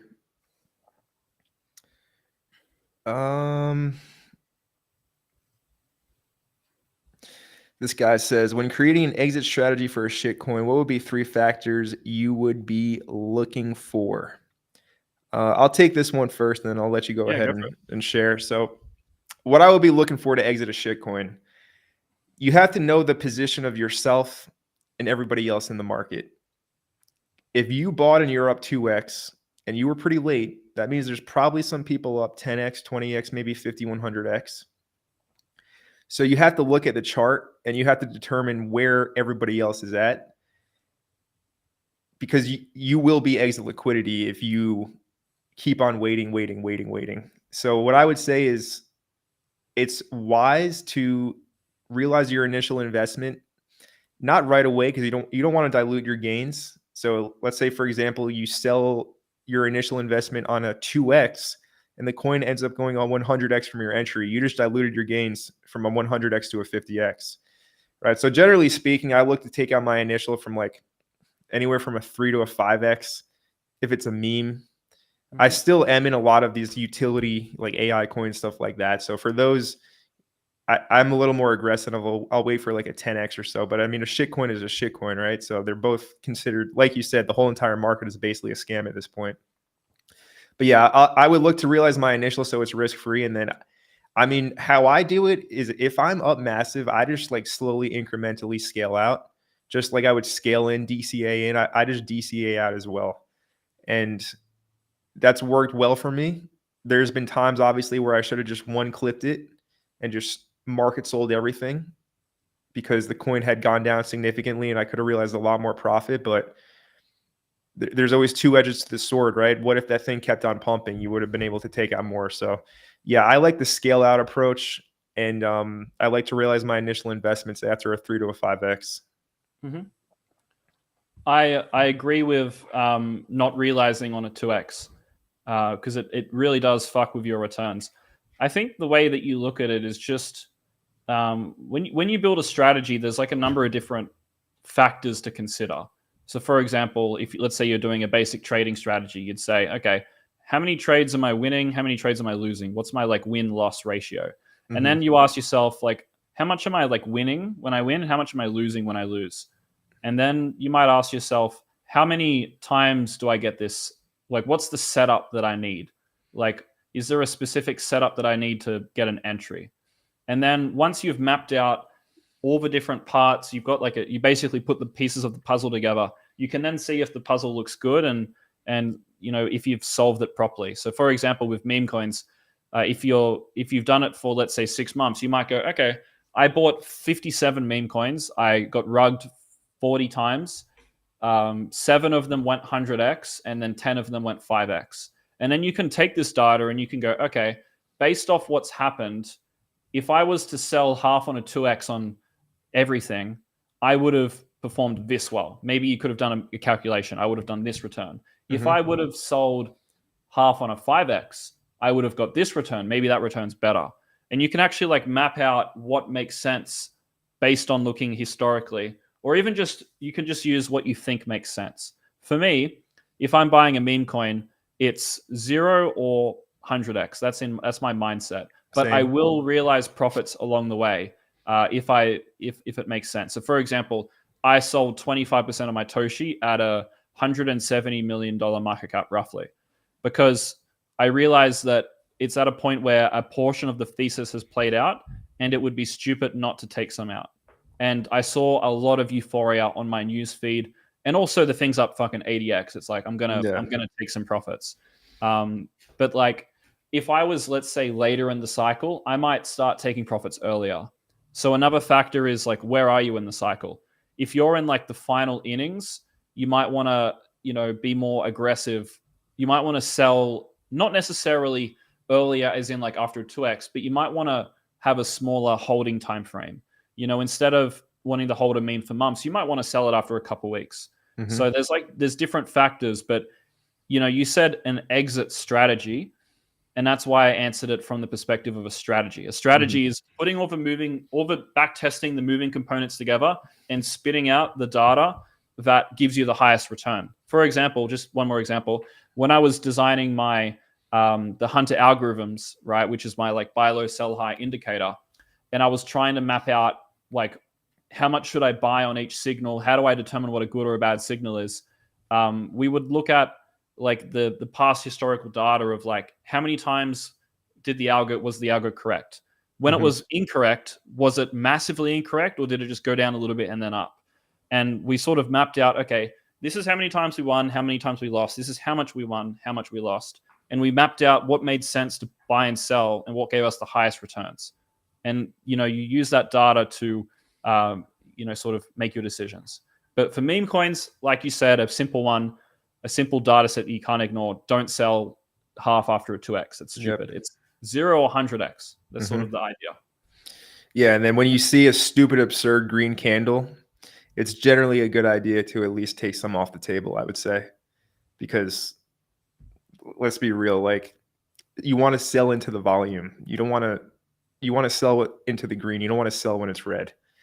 And most people do the opposite, right? When it's green, they're euphoric. They think it's going to keep on going. And then it turns red. And then they sell when the price is down 50%. So there's obvious signs. And again, there's levels to it, right? A lot of people, if you're on the lower levels, you're not conditioned to see a huge parabolic pump as an opportunity to realize profits. But the more that you do it, and the more time and plays that you actually, the more time in the game, the more you realize that there's a proper way to go about it. And when you see a huge parabolic green candle on a meme coin, it's generally a good time to at least take some off the table. So we'll take two more questions. This guy says, what do you think about the Brett and Toshi dynamic? Who will be the king of base? And are you swapping any Toshi for it?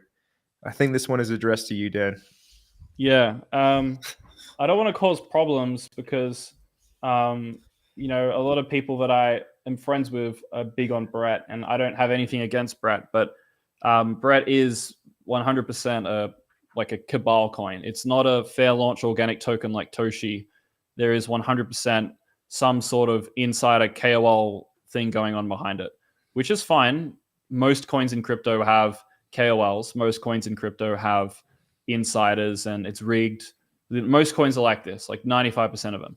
But I think in the meme coin game, if you're looking for a meme coin that can survive and sort of appreciate over a longer time frame, not necessarily that I'm trying to hold a meme for a long time, but if I'm looking for a meme that will see like success over a longer time horizon, not just a quick pump and dump, you want to ideally see something that had a fair launch.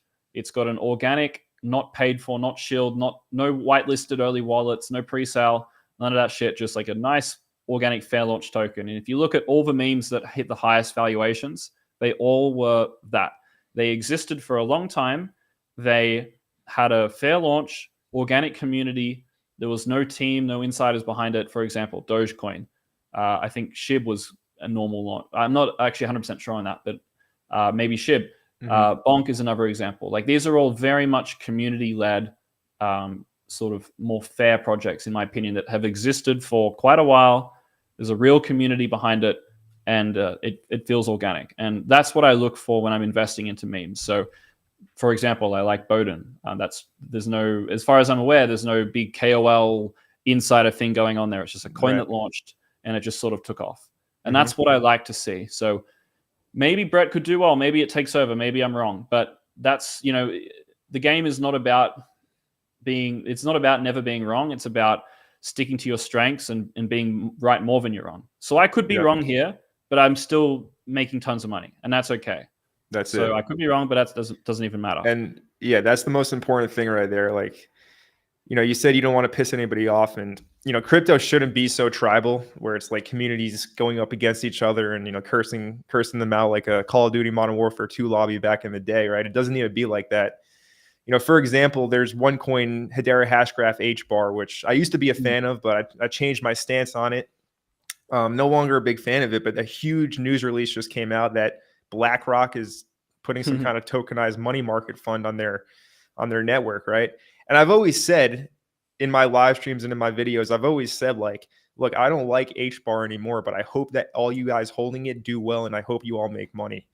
And at the end of the day, that's the most important thing, right? Like, we're all here for the same reason. It is a competitive market. It is a zero-sum game in a sense, but there's really no need to be just a hating troll all the time, right? Like you can wish everybody well, but do your own thing. So yeah, I thought you answered that really well. Even if H bar goes up, it doesn't prove anything wrong against you, because for the time that it didn't go up, there was opportunity cost in things that you didn't know. So for example, H bar went up 2x, but it did nothing for 6 months, or it went down 60% the past month, didn't it? It went down a lot. So there's an opportunity cost. You could have been speculating in memes up 50x already. So like the people who would give you shit for missing out on that H bar rally are people on level 1, right? We talked about the levels before. They're just level 1 idiots. They don't know the game. They don't understand what the word opportunity cost means, which is just completely absurd to me. Like imagine not knowing what the concept opportunity cost means. Like no wonder you guys don't have money. You don't understand some of the most basic foundational principles to getting rich. It's literally like probably my top 5 most important term I've ever learned in my life. And people don't even understand it. Level 1 dudes don't have any idea. So yeah, people can't be given shit for for missing out on H bar or whatever, because there's opportunity cost. Right? The thing has done nothing for fucking 5 years or however long, like 3 years, whatever it is, hasn't done anything for years. All the money you could have made buying something else that actually went up in price. Exactly. And the coins that I bought smoked H bar right now in price performance. So if there's any dudes out there on level 1 who might be hating, you're getting lapped right now. So do better. That's all I have to say about that. Not even in the same bracket. Not even on the same level. Anyways, let's go ahead and move on to our last question of today's show. Let's see if we can find a good one here. You want to pick it, Dan? You can see the chat as well, right? I can't see any questions, but wherever you're getting these questions from are good. Okay, cool. So you can pick the last one. I'll pick it.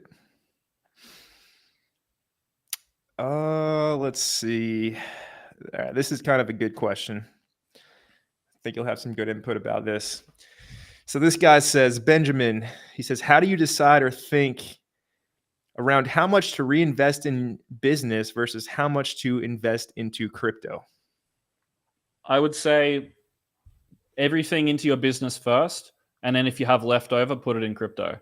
Because crypto is a scam and it's just gambling. And if you're someone smart enough to actually be able to make money from a business, which most people aren't, then you're probably capable of scaling that business very, very far. Like if your business is at 10K a month, there's not much difference between you and making 300K a month. Like you've done the hardest part, which is actually making a business work. Scaling a business is not that hard. Like you don't need to be a genius. You've done the hardest part, which is overcoming, negative feedback from everyone around you and taking a lot of risk in terms of you have to maybe drop a career or something. You've done the hardest part. So from 10K a month or whatever level you are at business to 300K a month, whatever it is really just putting the money back into the business. And I think money back into the business, money back into yourself, if you're someone that has potential in life, is always going to be a better investment than any coin crypto thing could give you. It's always going to be a better investment. So put everything back into the business that makes sense. Obviously, the more money you put into the business, the lower the ROI that money is going to give you. So maybe try to do a mental calculation. Is there actually something that I could put back into the business? Is there actually an investment I could make into this business which gives me a decent ROI? Maybe for $100,000 there is, but maybe the next 50K there isn't. So then that amount you would put into crypto. But I would say always business first. That's 100% the way to go. But let's say you run a cash flow heavy business that doesn't have much expenses. Maybe there isn't a ton that you could put back into the business. And then in that sense, you'd be putting more sort of investment into yourself and then more into crypto. But let's say you run an e-com business where it's very more so about the exit than the cash flow. Then you'd be wanting to reinvest heavily back into the business because you're aiming for an exit versus trying to make money, cash flow to put into something like crypto. Yeah, good answer. And I mean, I would say always invest in yourself first. That's the best investment you can ever make. Not to be too cliche, but it's very true. And then from there, your business comes first, really, before your speculative, degenerate meme coin trading that, you're probably going to spend the money on anyway. So yeah, like you don't even need crypto. Like if you make 100K a month, there's zero reason to do crypto. Like you make money from business, you don't even need to touch this market. You can literally become a most people in the world who became billionaires didn't even fucking think about crypto. You do not need this mark. If you're a business owner, you do not need crypto. You really don't need it. It would just be a little boost or a little bit of fun or just something that you do on the side, but it's really not at all a priority. Like most people watching this probably won't make a business. It's obviously not for everyone, but if you are someone who can, you really don't even need to do crypto. You can just fucking ignore it. Just focus on your business. Mm-hmm. There's 1,000 ways to skin the cat, as they say. A lot of ways to, get rich in this life. So no reason to limit yourself here. But Dan, I want to thank you for coming and joining me for this epic live stream. I really enjoyed it. And I'm pretty sure that everybody watching also really enjoyed it and got a lot of value. So thank you for being here, guys. Be sure to smash the like button for Crypto Dan and also give him a follow on X at CryptoDan19. Also subscribe to his YouTube channel at Daniel McEvoy. Definitely keep up to date with everything Dan is doing. I mean, you guys heard him here talk for 2 hours, and he clearly knows what he is talking about. A great resource in this space. So give him a follow, give him a subscribe if you aren't already. Also, you got the man here himself who made Farmbase Pro. He told you everything about the platform today. If you're not using this to automate your airdrop farming, I'm not sure what you're doing at this point. You see, I have basically 50 wallets set up, farming Base, farming Scroll, farming Linea, also farming Solana. So I would say to get on Farmbase Pro, strike while the iron is hot. More airdrops will be added in the future, but right now you got the base airdrop coming up, which is going to be pretty big. And then also Scroll and Linea, Solana. So get on it. Use my link in the description down below. I appreciate all of your support with that. But Dan, any parting words for anybody watching this or watching the replay in the future? Not really. I mean, I always say like the same summarizing thoughts. It's just that you're going to lose money for a long time, for many, many years. And then if you stick with it, you'll make money. You're probably going to make a bunch of money this bull run. You're probably going to lose it all. So just I like prefacing that because that's the journey that 98% of people go on. And I think if you want to leave a parting thought, you should leave the thing that most people will probably experience. So you're going to lose all your money. Probably you're going to make a bunch of money. It's all part of the journey. Give it 5-6 years, maybe 4 years if you're good, and then you'll be printing. So yeah, and thank you for having me on. This was really good. The questions were awesome. It's a good question when you give a good answer. Like the answer is only good is only as good as a good question. So yeah, you guys were really good. Yes, sir. Awesome, Dan. Great to have you, brother. I'm sure you'll be back in the future. I'm sure we'll run this back, but for now, this was awesome. So grateful to have you. Cool, man. Well, you have a good night over there in Australia, and we'll talk soon. Thanks, everybody bro. who tuned in. Yeah, no problem. And everybody who tuned in, have a good night as well. Be good.